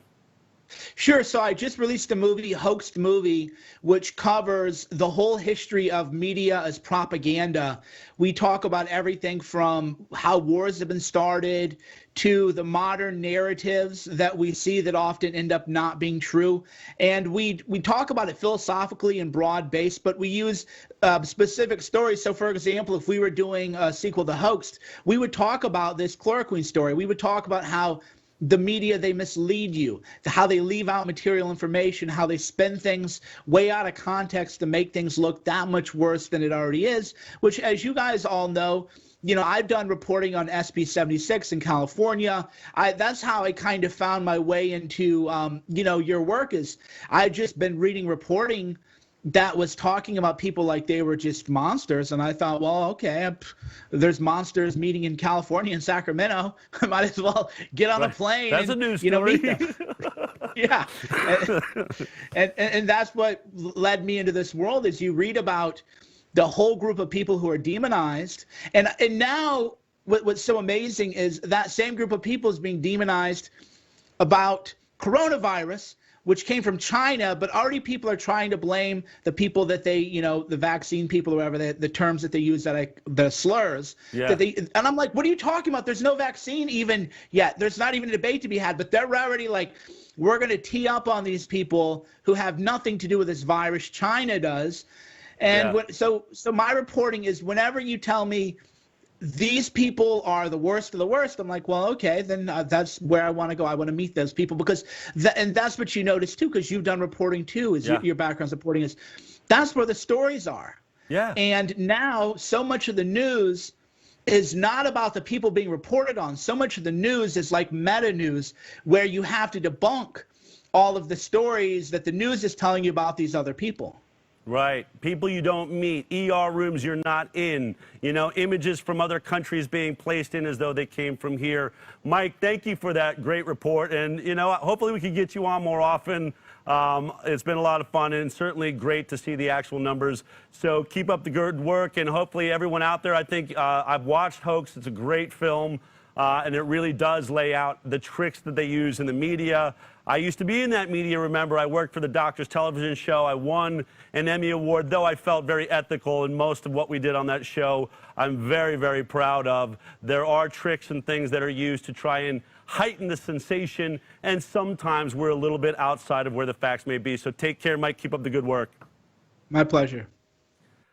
And it really, you got to start asking yourself, for some reason, there is an attack on the ability for chloroquine to possibly work. And we are getting more details. Now we know that perhaps the zinc part of it, or erythromycin, really helped to make the whole, cocktail work. But why would the media want to strike down the only thing we have in our hands right now? Why would we want to keep something that could save someone's life today, if it could, especially if it's already been proven safe? As Mike described, you use it just like you would an or a motion sickness pill. Why are they gunning after it? Is there a chance that it gets in the way of the narrative that somehow, if we can cure this, then the death numbers go down, and maybe we have to end the social distancing? Maybe we can go back to work because we're able to actually cure this very tiny percent. Remember, they're now, we reported this over, I think, last week, they're saying this is maybe 0.6%, under 1% for sure. And even Dr. Tony Fauci and James Redfield from the CDC are saying it looks like it very well may be just like the flu, so somewhere in the 0.16 space. And we're all asking ourselves, then if that's the case, and you have a cure that people don't die, and especially now that we're finding out that many of those deaths may be attributed to what we look back historically and say was some form of malpractice, or at least mistaken or accidental practice, where we were using intubation and ventilators when that was what was killing people. I mean, so much. You can see why this show is so important. You can see why these facts are really, as I said, are really going to fly in the face of the paradigm that we're being sold on CNN. Every time we tune in to Deborah Birx and Tony Fauci and Donald Trump standing there, who he seems to be trying to understand this information as they're spewing it in the microphones, is any of it true? The last-ditch effort, it seems to me, is to try and tell us, well, sure, the numbers are going down. They're really, really going down. The imperial model was off by 2,400% or more, but that's because of social distancing. It was the social distancing that did it. It was the fact that we quarantine ourselves. And I've showed you scientists all across the world have spoken out against that. One of my favorites, Dr. Peter Gutcha, who founded the Cochrane Collaboration, say, be careful. We have already always known this was just another coronavirus. The numbers were going to be very low. Don't let them tell you that these draconian measures are why they are low. They made a mistake. Well, this week, a video came out from a world-renowned biomathematician, modeler, Knut Wittkowski. He came out, and there was a 1-hour video out there that was extremely compelling, complaining about the fact that why aren't mathematicians involved in this process? Why was it just virologists and MDs? What does the WHO actually know? Was the imperial model totally off, and how long ago did mathematicians know it? I had the opportunity to sit down and talk to Knut Wittkowski yesterday. Let me just show you some of this guy's credentials so we have a sense of who we're talking about.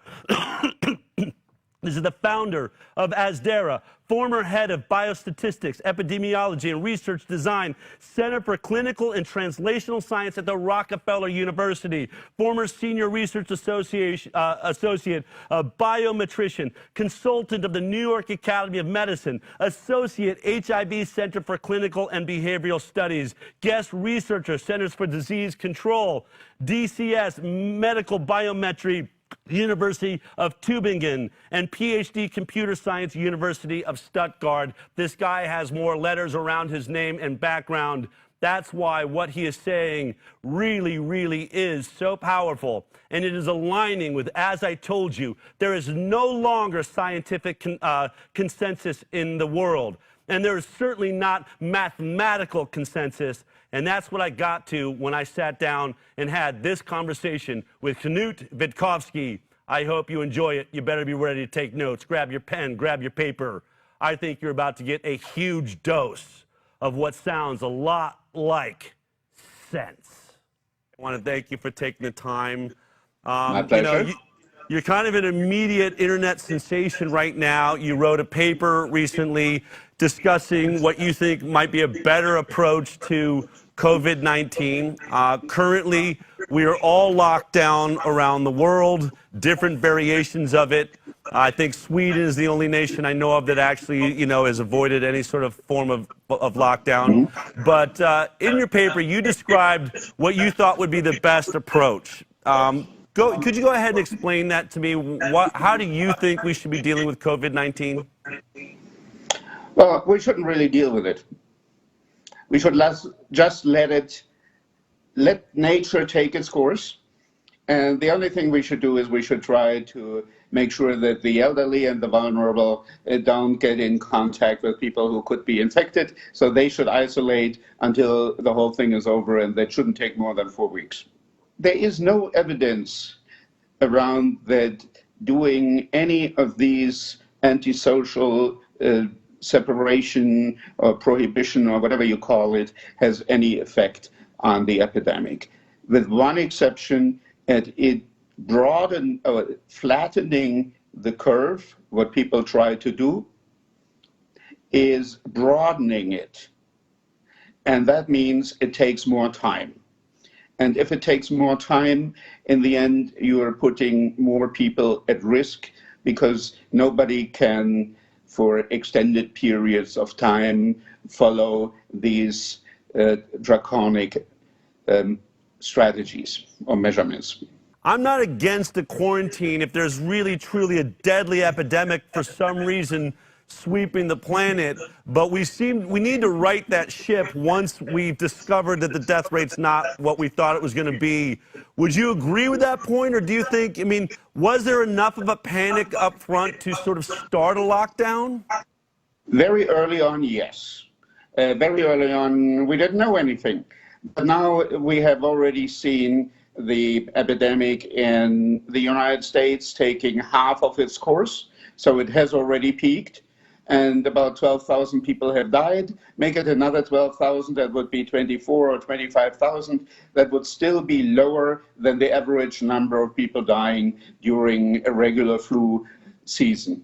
We are, going into a month now of lockdown or more. We're looking at a few more weeks to say in the end of April. How long would this entire thing have lasted had we gone with your approach and just said, hands off, let it run its course like other flu seasons? How long to reach that herd immunity point in your mind? It would be over. We'd already be through it. Yep. The same way it did in China, it did in South Korea, it did in Australia, it did in Austria. We have lots of these examples. This is what the epidemics do. And there is no reason to expect it would be fundamentally different in the United States. It may take a bit more time because the United States is so big, so the virus doesn't get everywhere at the same time. There's a delay of a couple of days before it gets from one place to the other. And therefore it can take a bit more time, but that's not a major factor in the whole discussion. We keep hearing about a second wave, that we now have to prepare for the second wave probably coming in the fall. Do you predict that that's something we should be preparing for? And how do you think we should prepare, if so? We should prepare by stopping the prohibition as soon as possible, and then we have a good chance that there will be no second wave. If there is a second wave, it is because the shutdown was preventing herd immunity to build, and then if the summer is over and people stay more time indoors, then the virus will start spreading again. And the way to prevent that is to let the virus run its course right now and be done with it. What would be your definition of herd immunity? That enough people had contact with the virus to be immune. And if the majority of people is immune, then there is no risk for somebody else coming in to spread the virus. And then the epidemic is over. At what point did you break away from believing in the imperial model? How early on did you start suspecting it was wrong? From the very beginning, I never believed in it. Why? Well, because it didn't make any sense. And the problem is some people put out models that have no relation to reality, and then you can prove everything, including the opposite. We should use models that are actually grounded in reality. And if we do that, we get realistic estimates. They can be 10% too high or even 20%, but they will not be off by several orders of magnitude. When you say proper models or using real numbers, I think around the world we assumed that's what was being used. What were these models built on? I have no clue, because I couldn't see any information that would allow me to evaluate what type of model was used, other than it started with M and ended with Odell. No qualified or very few qualified epidemiologists were ever being consulted. It was all virologists and MDs, and they are not really trained in understanding the complex nonlinear systems that drive epidemics and that you have to incorporate in your thinking to make sense of the data. Is there something specific about a respiratory disease that means we should lock down more than other illnesses? Are respiratory diseases more dangerous when we look back historically? The influenza and coronavirus and other respiratory diseases, they all have very similar characteristics. There's nothing different between this coronavirus and previous coronaviruses, and the epidemic looks very much the same as the epidemic of influenza viruses. It's all the same. They come, they say for a moment, and then they drop, and that happens naturally, and it doesn't really require very much of an intervention. Deborah Birx is now saying that they are going to put a code, the death code for coronavirus, on every single person that dies with coronavirus, despite whatever, whether they had some other comorbid issues that could have been deadly.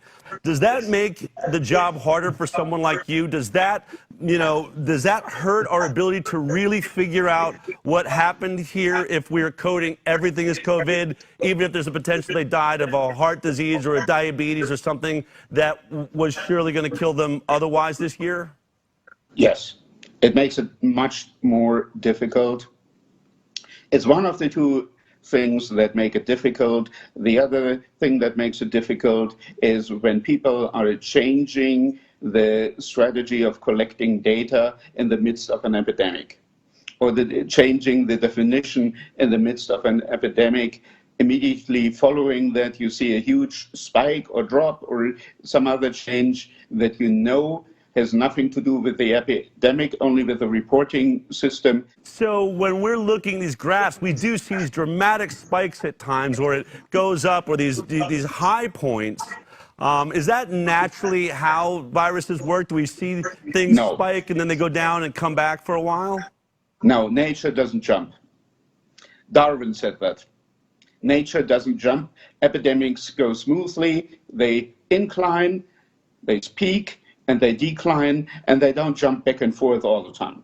Can you explain to me why we see these spikes in these graphs?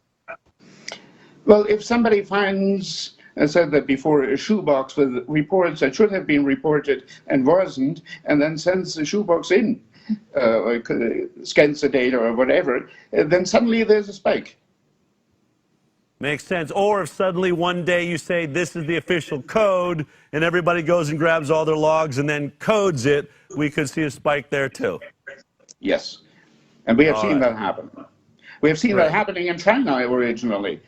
So they had one of these enormous spikes, and everybody cuts off the graph because otherwise you can't see anything anymore. And then it turned, they changed the definition of what the case is. And actually, they changed it to the worse.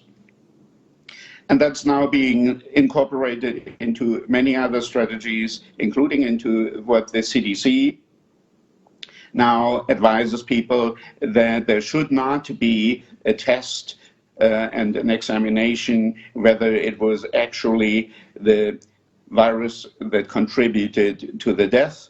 As long as somebody dies and you find some virus, whether it had an effect or not, it's still being considered a coronavirus disease case, and that is ridiculous, but that's what it is. It makes, as you said, it makes our life much more difficult, but luckily epidemics end fast. So if we can stop the nonsense of the prohibition 100 years after the other prohibition, if we can stop that, then what we will have is the virus will just go within a couple of weeks and it will all be over. When you look at everything you watch on the television right now, it's saying because of this lockdown, we have been able to stave off the inevitable. Now they're talking about next fall. We're going to have to prepare again. Are you concerned that we have turned a corner into a new way to deal with these viruses that could see us in quarantine more often in the future? Okay, the first thing is there is no evidence anywhere in the world that a lockdown had any positive effect. Actually, there's a lot of evidence that it is negative, that flattening the curve prolonged it and prevents herd immunity from building up.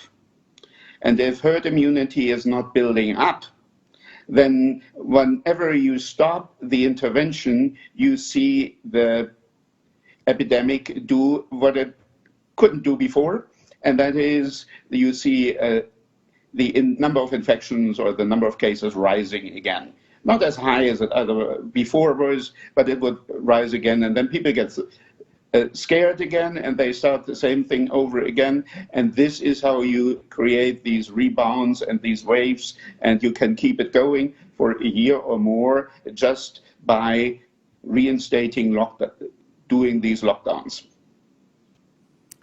So we could be starting a dangerous cycle in your mind?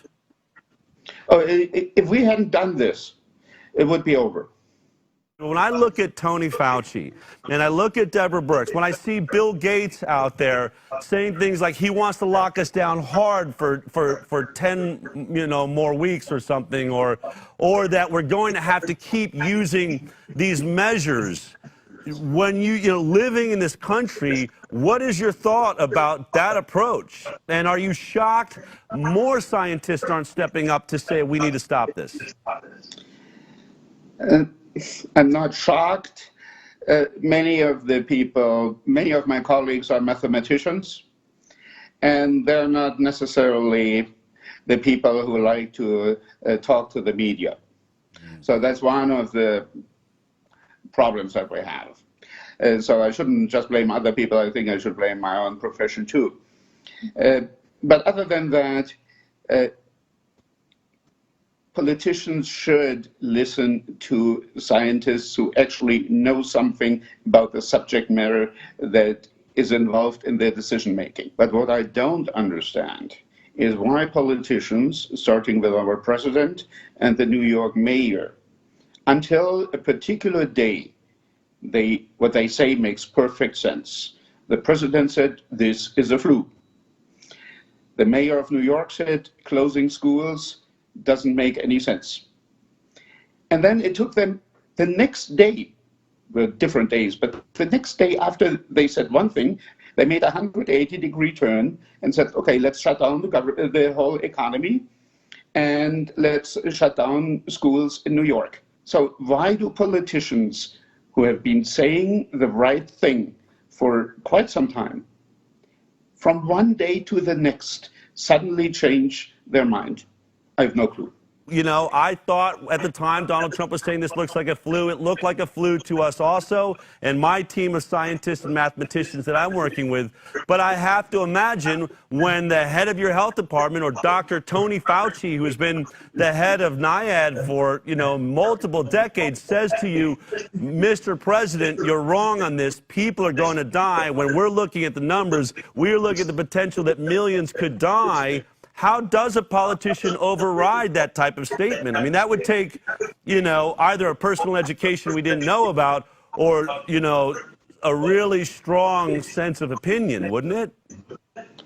I think the only way to protect against is to listen to more than just one or two people. So listen to people who represent different fields and try to aggregate the information that you get and also to question them. It's not about, okay, this is the guy I believe and this is my guru and then I do whatever that person says. It should be about, okay, let's convene a couple of experts from different fields and have a discussion. And I'm not sure that this happened. I haven't heard about this happening. So am I to understand your concern is that you don't think mathematicians were involved in this process? I'm not aware of any. Everything I hear, all the people I hear talking are either virologists or MDs. Now, a virologist can tell you exactly how the surface of a virus looks like and many of the other things. I don't want to simplify what they're doing. An MD is trained in making a diagnosis for a particular patient and find the right treatment for that patient. So these are, of course, this is very much an oversimplification, but these are the key issues that these professions handle. Well, we as epidemiologists are dealt with we learn how to do mathematical models, how to fit them against data, how to make sure that they're the appropriate models, and how to understand the complexity of the non-linear dynamics of that epidemics. So when we look at numbers, I think that people would argue, you are arguing we should have just let this run its course.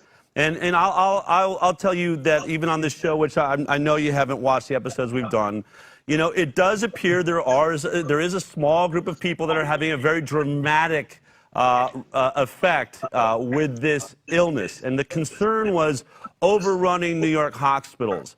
I'm not in New York. I can't get inside the hospital. It looks like they're on the verge of capacity. Wasn't there a real risk that we could overrun that capacity had we just let it run its course, even if it was a small percentage? If that percentage was so acute as it appears to be, would that have been a really dramatic problem? And that's why we decided to lock it down. Go ahead. It wasn't a real risk. Now, I would like to make one comment and correct something that I don't want to be misinterpreted. I don't say we shouldn't do anything. There's something that's very important to do, and that is to isolate or separate those who are vulnerable, who are old, who have comorbidities. They should stay away from people who could potentially be infected. So they should stay at home. But this is nothing new. In every flu season, we tell the elderly, don't use the subway, don't go by bus, don't stay at home and separate yourself, reduce the exposure to the virus because you are highly vulnerable. So that is something that definitely should take place, and we should do that. The government should pay for pharmacies to deliver all pharmacies. They should pay for food being delivered, for all the services that people are asking for to be able to separate themselves for a short period of time, and that is about 3 or 4 weeks, from the epidemic. That makes perfect sense, and I'm fully supportive of that. However, shutting down schools and shutting down business has nothing to do with it, and it's actually increasing the load for the hospitals. Because if you tell elderly and people with comorbidities to separate, the epidemic is running among the children and the young adults, and they don't need to be hospitalized. They don't need it. They have a minor, either they don't realize anything, or it's a minor thing that happens. Okay, one day your nose is running, or you have a bit of feeling uncomfortable. But that's about it. The hospitals are overrun by the elderly people mostly. So if you separate them, you're protecting the hospitals from becoming overloaded. On the other hand, if you prevent the virus from spreading among the youth, the virus stays there longer and is spreading among the elderly and those who have comorbidities. And in the end, you have more people who are dying than you would otherwise have. And I don't think that's a good public health policy. We're seeing reports of people being arrested for being out on their surfboard out in the water, or people taking a stroll on a beach outside. They've closed down national parks, outdoor places. What do you think about the approach of keeping people from going outside and keeping them locked in their houses as an approach to stopping this illness? Okay. The reason that we don't see flu epidemics during the summer is that people spend more time outdoors, or at least that's one of the very big factors. So it is not, respiratory diseases are not being spread outdoors. They're being spread indoors. It's being reported that I think the Prime Minister of Australia is saying that they plan or intend on maintaining some form of social distancing and locking down until the vaccine is available. What do you have to say about waiting for this vaccine and staying with this approach until then? I don't understand the whole thing. The first thing is, it's going to take about a year, maybe longer. Everything else is wishful thinking. It's going to take time. So we have to, whatever is being developed has to be tested, first for safety, then for efficacy, and then eventually it can be brought to the public. And that whole process takes time. And why you can, I don't see this, and I don't understand how people could even fathom this, that the society is being shut down for a whole year, let's say. Humans are social beings, and to have mental health, they need to interact with other people. And we have now seen that the last month, more guns were bought in the United States than ever before in any month, as long as people are counting guns. Now, just imagine, these guns are now in the hands of people who become less and less stable, more and more depressed, have less and less the possibility to align their thoughts with the thoughts of other people. All of the things that we humans do. What will happen? Eventually, somebody will shoot somebody else because he's not wearing a mask. And I'm not joking. I really think that we have already had, yesterday or the day before yesterday, was somebody shot his partner and then himself because his partner was infected with coronavirus. And things like, if we push the whole society into the realm of insanity, I don't think that will be beneficial to the society. Just because it's the big question going all over the internet, when there is a coronavirus vaccine, will you take a coronavirus vaccine, and why? I usually take vaccine shots, and I will take that vaccine shot too if it has been tested and shown to be both safe and effective. I would take it like every other flu virus. So in a year or 2 years from now, if people have evidence that the coronavirus is about to spread again, then that should be incorporated into the annual flu vaccine and be used. I don't see any problem with that. I'm taking the other vaccines. I would take that as well. In a world where most media and virtually every political leader in the world has agreed with the principle of using social distancing and locking down, we still hear around the world that that will be the approach going into the fall should this illness come back. It seems to me that someone of your stature and background is really putting your career on the line to step forward and make these statements that you're making right now. Can you tell me what has inspired you to write the paper that you're writing, to come on shows like this and try and tell people that you think this approach of locking down the healthy? Now, I think you made a really good point. Let's protect the elderly and the immune suppressed. I agree with that. But why are you taking this risk with your career? I think we, as human beings and as members of society, we have a responsibility. We have the responsibility to do best what we are being trained to do, and that's what I'm doing. Well, I want to thank you for doing it, Knut. It's really nice to be able to believe in scientists that follow the science, and you don't seem to have an agenda with this. At least when we looked into you, I don't know what you would have to gain. But it's refreshing to hear your perspective. And the truth is you're not alone. There are many, many scientists and mathematicians speaking out around the world on this topic. What would be, if you had, a moment to sit down with Donald Trump right now, what would you want to say to Donald Trump? I would say we need to reopen schools immediately. That's the most important thing to do. And then we have to reopen businesses to keep the economy going. The initial assessment, this is a flu, is right, or was right. And because it was right, it still is right, and we should treat it as any other flu. Wow, I mean, that's a powerful statement and testimony by a world-renowned mathematician that has been graphing and modeling his entire life. If you've been watching The High Wire over the last several weeks, you know that there are so many scientists now stepping forward and jumping on the other side of this conversation and saying, we've got it dead wrong. We've had it dead wrong from the beginning.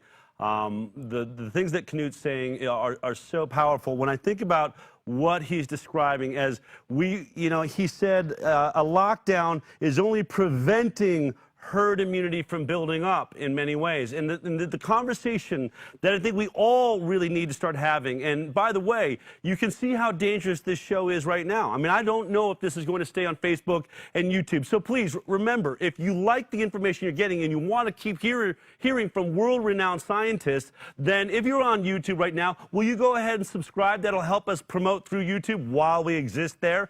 But then take one additional measure after you've subscribed on YouTube or wherever you're watching.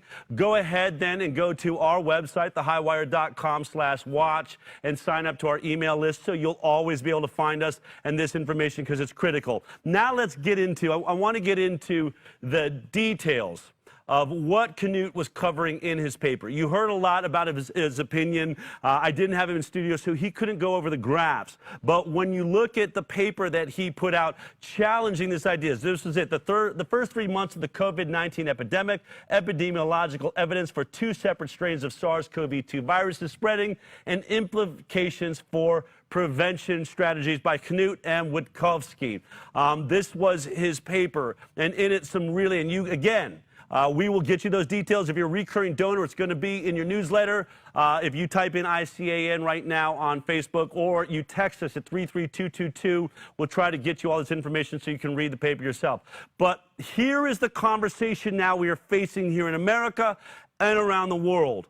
When does this lockdown end? How do we avoid more lockdowns in the future? And the biggest mama of all questions, was this lockdown necessary and was it effective? Did it work? And one of the things when Knut has been discussing this very issue, we are seeing China now going back to work. They are going back to work. And Knut is saying in his paper, the reason is because they have herd immunity. Not the story we were being told by Deborah Birx and by Tony Fauci, that it's because they simply, killed the virus by starving it out and disappearing. He's saying no, because they all got it, that they ended up quarantining too late. Let me explain this by going through the graphs that Knut showed us in the paper, and then I have some groundbreaking ways to look at our new numbers. You are not going to see this anywhere else.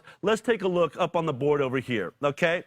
So in the study, in this paper that Knut Witkowski put out, what he said is China did not avoid herd immunity. They didn't stop it. In fact, they have herd immunity. And this is why, he says, if you look at the graph, these are the China numbers graphed out, right? Cases in mainland China, okay? And what he points out in this paper is that you didn't lock down right as this thing was coming up so you could have stopped it from happening. In fact, what we realize is that in the beginning, we look at February 5th, okay? Right here is really that gradual point. Remember, don't look at this point. What did Knut tell us? That evolution tells us that there's no such thing as a jump, that everything happens smooth with nature. It goes up and then it comes down. Really, really an interesting thought when we think about the nature of all viruses and how they work. So obviously there was some sort of filing thing that must have happened here that popped up on this date. But what we really see here was that this was the peak right around February 5th in China. This was the peak of their epidemic, right? Well, when did they actually begin their lockdown? If you look in the newspapers, you will find out that it wasn't until over here on the 17th of February. This is when the newspapers report that they're shutting down all of the schools. Not here at the peak, but all the way over here. So the virus, as many, many scientists now around the world are saying, it was already in full scale. It was already sweeping through the population, and in fact was even going down at the point with which you finally decided to lock China down. This is why we are assuming now China must know this. They must be saying, we have no problem. In fact, we now know so many people are infected, we probably have herd immunity. We're going back online. That's a serious issue. China is now back onto the racetrack. As I talked about last week, one of the greatest producers and economic empires the world has ever seen is back on the track while we are all still hiding in our houses doing what we believe to be correct. Now, I think that's a really incredible point. He says the same thing about South Korea, but he goes on to say, we're seeing cases in South Korea because they might have quarantined not in time to stop a large infection, but enough to dwarf the power of your herd immunity so that the virus was still hanging around. Now, is it possible this is what was happening in America?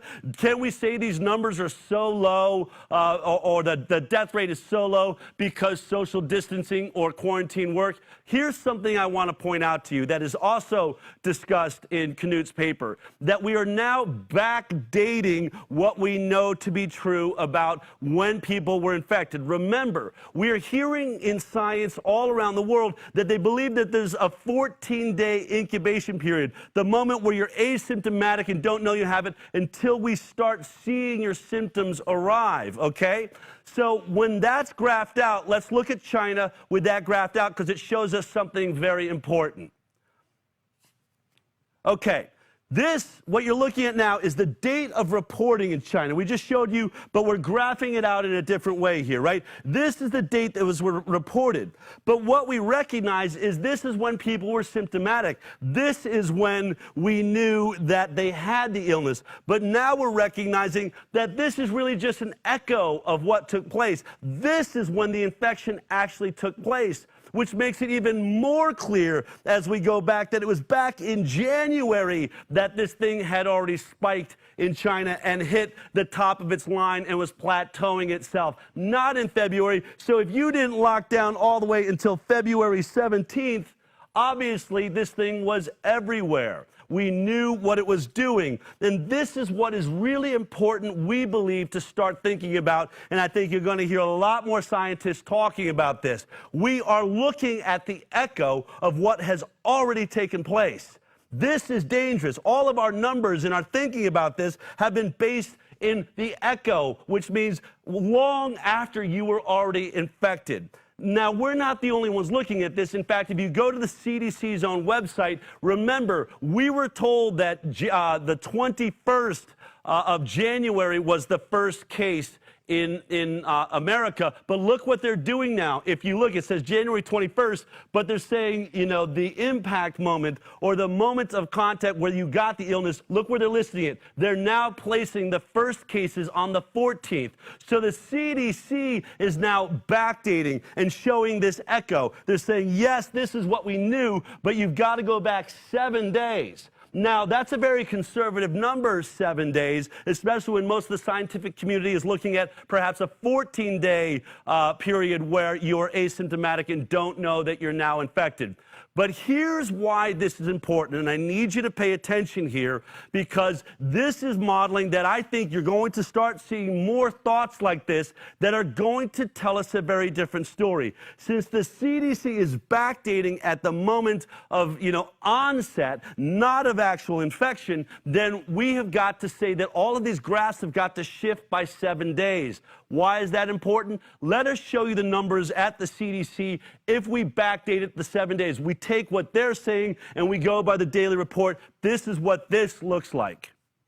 Okay, this is now starting, as you now see, earlier, and then we are coming across, right? We have moved everything back. We see the dates of impact.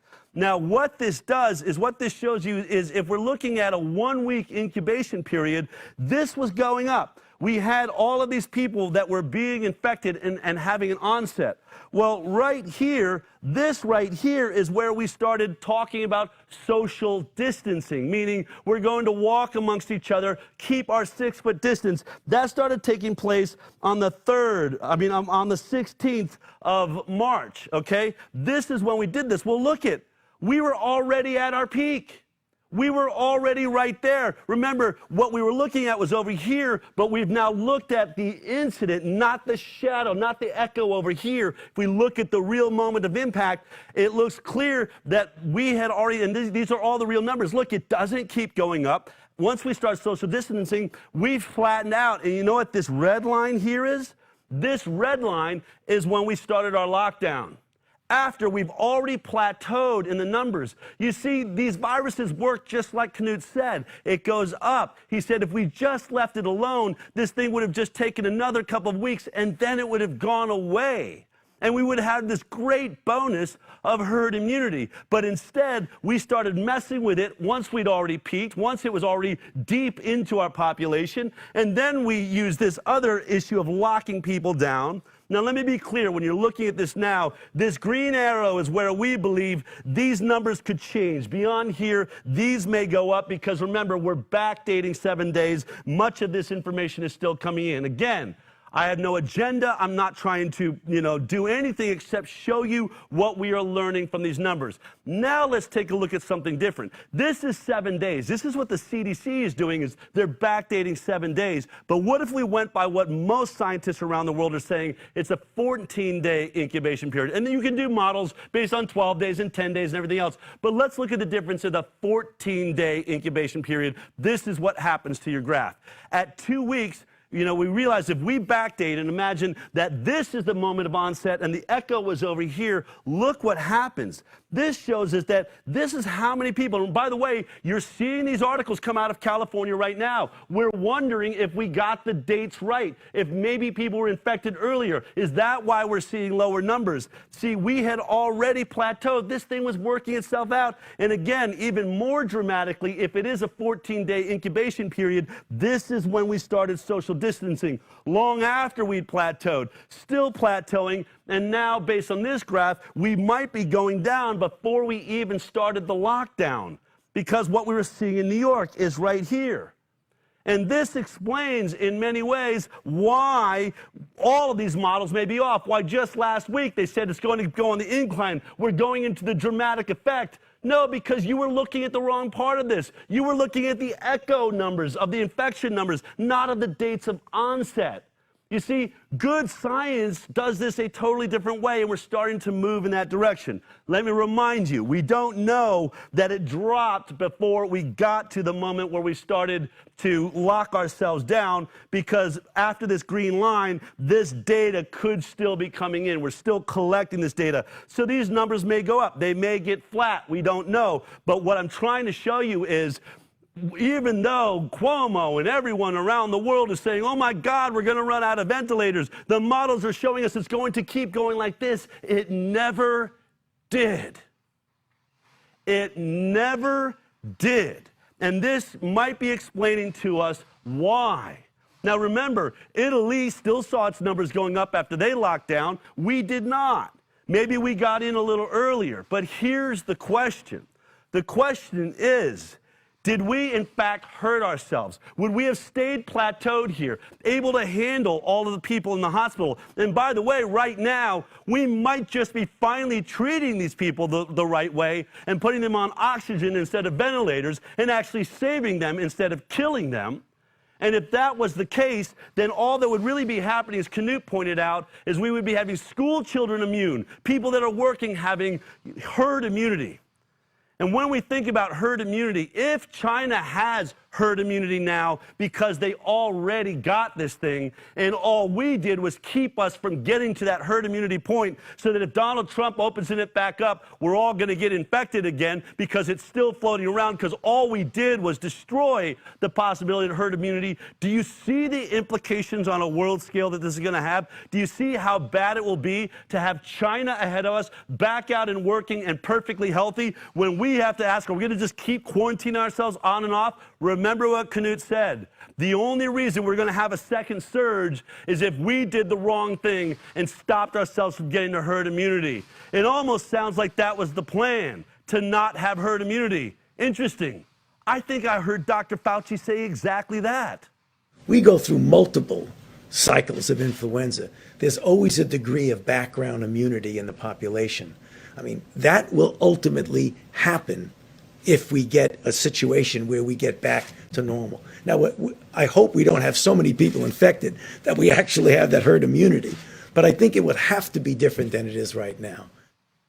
I hope we don't get to that herd immunity. Are you kidding me? Is that actually a goal of the medical professionals right now? And why would that be the goal? What else is there other than herd immunity? Is lockdown? Is quarantine? That's the only other choice we have. So are you saying you don't want herd immunity, Dr. Fauci? That you don't want to follow in China's footsteps? We want to stay locked down? No, instead of hearing about getting out there, getting schools back online, doing what Sweden did, do what Austria is now showing that worked out, in Denmark, that are all getting back online, in China, no, we have this other approach, and you're trying to tell us it's the right way. But here's the problem. You're acting like there's a savior out there, like there's something that's supposed to work, that's something instead of herd immunity. Why would we want to block herd immunity? Is it possible that we want a vaccine? Is that what this is all about? I mean, this is a conversation that I'm seeing happen. Just take a look at what they're telling us we're supposed to be waiting for. Listen to this very quickly. When will a corona vaccine be ready? A vaccine that enables us to resume our lives without restrictions while protecting us from the disease. The only thing that will really allow life as we once knew it to resume is a vaccine. We should be and are and will be making a universal corona vaccine. To me, that's the best long-term goal for this. This is a whole new era for making vaccines, and one that's emphasizing speed. What we need is to make vaccines for 1 billion people and we need to make that as quickly as possible. Vaccines won't be ready overnight. They will take months. Probably 14, 15, 16 months. At least 12 to 18 months away. Until we have a vaccine. Until we get a vaccine. There's a new hope for a vaccine. That's how long strict rules will be in place across the state. It is fair to say things won't go back to truly normal until we have a vaccine that we've gotten out to basically the entire world. Things won't go back to normal until we have a vaccine for the entire world. Sounds like they're back to normal in China. Sounds like they're going back to normal in Denmark and Austria, hold on, and probably in Sweden also. So only for us, for those places like Australia, where I'm hearing that the Prime Minister might lock down all of Australia until there's a vaccine available, this coronavirus social distancing to stay until vaccine is found. Are you ready for that, folks? Is that what we're waiting for? See, here's what's starting to bother me, and it was really exemplified. I had a friend of mine text me, and he's a chiropractor by trade, and he said, my own mother-in-law, look what she texted, and she basically said that, you know, my husband and I are going to get the COVID-19 vaccine, and if you don't get the COVID-19 vaccine, you're not allowed in our house. You see, the problem I have with that, and what I said to my friend is, you might as well, she might have been writing, we are going to get a unicorn for COVID-19, and if you don't believe in unicorns, then you're not allowed in our house. See, I don't care how dreamy it is or special it is that you have an idea for a vaccine. Here's the point. There is no vaccine in existence, right? It does not exist. You can attack chloroquine and drugs that do exist, which makes no sense, but our salvation is in something that doesn't exist? I mean, think about that. The mythological beauty of this thing, this chance and hope that sits out there in the future is really a vaccine unicorn. That's what we're waiting for. Folks, this is not how science is done. Science is not based on wishful thinking. It's not based on dreams and hopes. It's based on things that are tangible and facts. And though I have nothing against, by the way, someone trying to create a vaccine or some way to protect people who may need it, that tiny percentage of people that are having a very acute and serious reaction to this illness, I do want to see it safe. I do want it to take its time to go through studies. But guess what? Before it even becomes a policy in this government, and certainly being spoken about by the heads of our health department that are setting policy of whether I get in and out of my home, it better actually exist. Right? Are we locked down for a mythological figure? We are. In fact, this is not only something that doesn't exist, it happens to be one of the most difficult vaccines ever attempted. That is exemplified by the very scientists that have been attempting to make this thing over the last several years. Here's some of their own sound bites. The issue of safety, something that I want to make sure the American public understand. It's not only safety when you inject somebody and they get maybe an idiosyncratic reaction, they get a little allergic reaction, they get pain. There's safety associated. Does the vaccine make you worse? And there are diseases in which you vaccinate someone, they get infected with what you're trying to protect them with, and you actually enhance the infection. So the worst possible thing you could do is vaccinate somebody to prevent infection and actually make them worse. Dr. Fauci says he thinks this could be done as early as 12 to 18 months. That's really optimistic. Do extensive testing of this vaccine before you put it out there into millions of people, because I think there now is this kind of break the glass mentality of full speed ahead, cut the corners you need to cut. And I really hope we don't do that, because especially for a vaccine that you may be giving to tens of millions of people or more. Vaccines have to be tested because there's precedent for vaccines to actually make diseases worse. And you really don't want to make it, you don't want to rush and treat 1 million people and find out you're making 900,000 of them worse. One of the things that we're not hearing a lot about is the unique potential safety problem of coronavirus vaccines.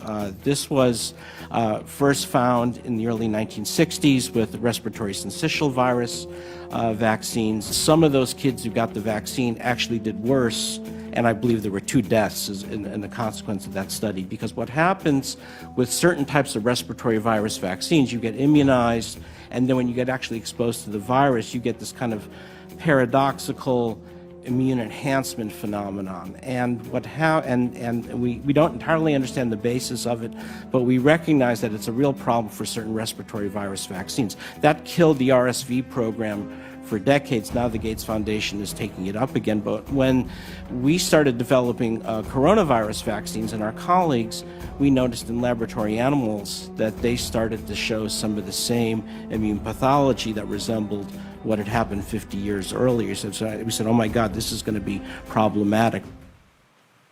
It's very, very problematic, and we covered all of the details of these animal studies that Dr. Peter Hotez and Dr. Fauci are referencing in a show many weeks back. So if you want to get the truth on that, again, all you had to be doing is watching The High Wire. I hope you watched really the last 5 or 6 episodes around coronavirus, because you'll see that in the animal trials, the animals got more sick, many died, cytokine storms, a horrible reaction to the actual virus after it looked like the vaccine was perfectly safe.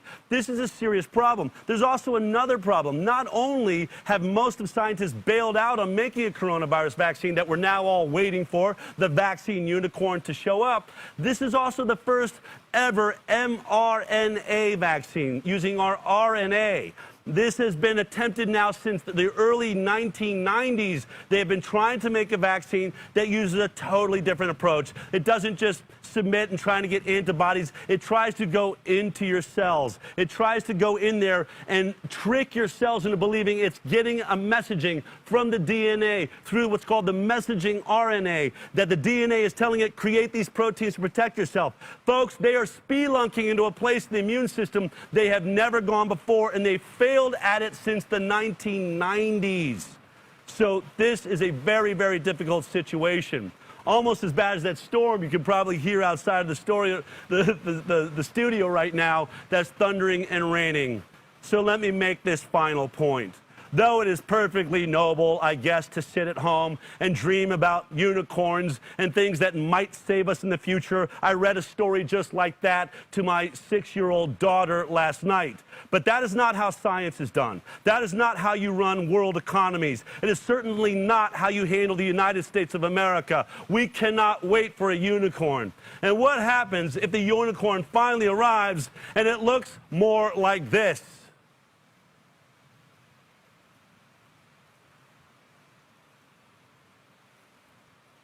Would you like to have the ability to opt out if that's what they present to you? I mean, this is the truth, folks. Science is real. Math are facts. Numbers are able to be graphed. Let's get to the real numbers. Do not let public officials now and some idea that we're all in this together and that all science agrees that we should have locked down and that all science is showing you that that is the answer. In fact, I think we are learning a much different lesson here. And I think we should listen to Knut Wittkowski when we think about how we're going to move forward. At some point, those of us that are healthy are going to have to get this illness. That is the only way to herd immunity until that ugly or pretty unicorn arrives. And frankly, I'm not going to sit in my house and wait for it. So what do? I suggest we take the trillions of dollars in severance packages to the United States of America and cut out a few $billion. And let's go and make sure that every senior center in the country has the ability to lock itself down the next time we have a viral outbreak like this, so that those people can be protected. And let's have a severance package that pays those doctors and nurses a little bit more money, since they're going to be locked in with their patients until the 3 or 4 weeks are up, where the rest of us experience a common cold and have achieved herd immunity. Now, you may not like that idea. Maybe you want to wait for a unicorn, and this is the United States of America. But wouldn't an intelligent society be working on multiple fronts towards an outcome that could save us? Not just one, the only one that doesn't exist as we know it? Sounds like someone else is seconding my point. I hope we're still alive. But let me say this. There is a better way forward. It's called herd immunity. We're watching it happen all around the world. This is just a flu based on the numbers and most of the scientists and mathematicians that are talking about this. Just because 2 of the virologists and MDs that are speaking to America are telling us not to listen to it, maybe saying that that is false information or maybe that it's a conspiracy. Conspiracies are not run by top mathematicians and scientists. They are not the health department of Italy that said to us 88% of our cases did not die from COVID. They died to their comorbidities. Folks, we need herd immunity. We need to get it now. That may mean locking down those that are sick right now. By the way, if respirators was our hope, we now know that that may have been the wrong approach altogether, and that was the only thing we were worried about actually running out of. We've always had plenty of beds, and we definitely have great doctors. Let's let them get back to work. Let's let all of us get back to work. Let's move towards sanity, using math and science as a benefit. And more of that is going to be coming by the boatloads, like the rain outside. I'll see you next week on The High Wire.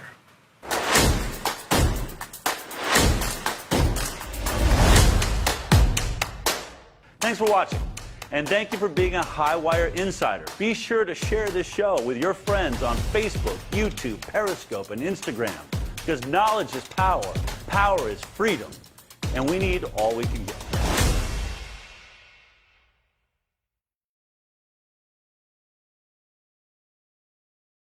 Did you notice that this show doesn't have any commercials? I'm not selling you diapers or vitamins or smoothies or gasoline. That's because I don't want corporate sponsors telling us what to investigate and what to say. Instead, you're our sponsors. This is a production by our nonprofit, the Informed Consent Action Network. If you want more investigations, more hard-hitting news, if you want the truth, go to ICanDecide.org and donate now.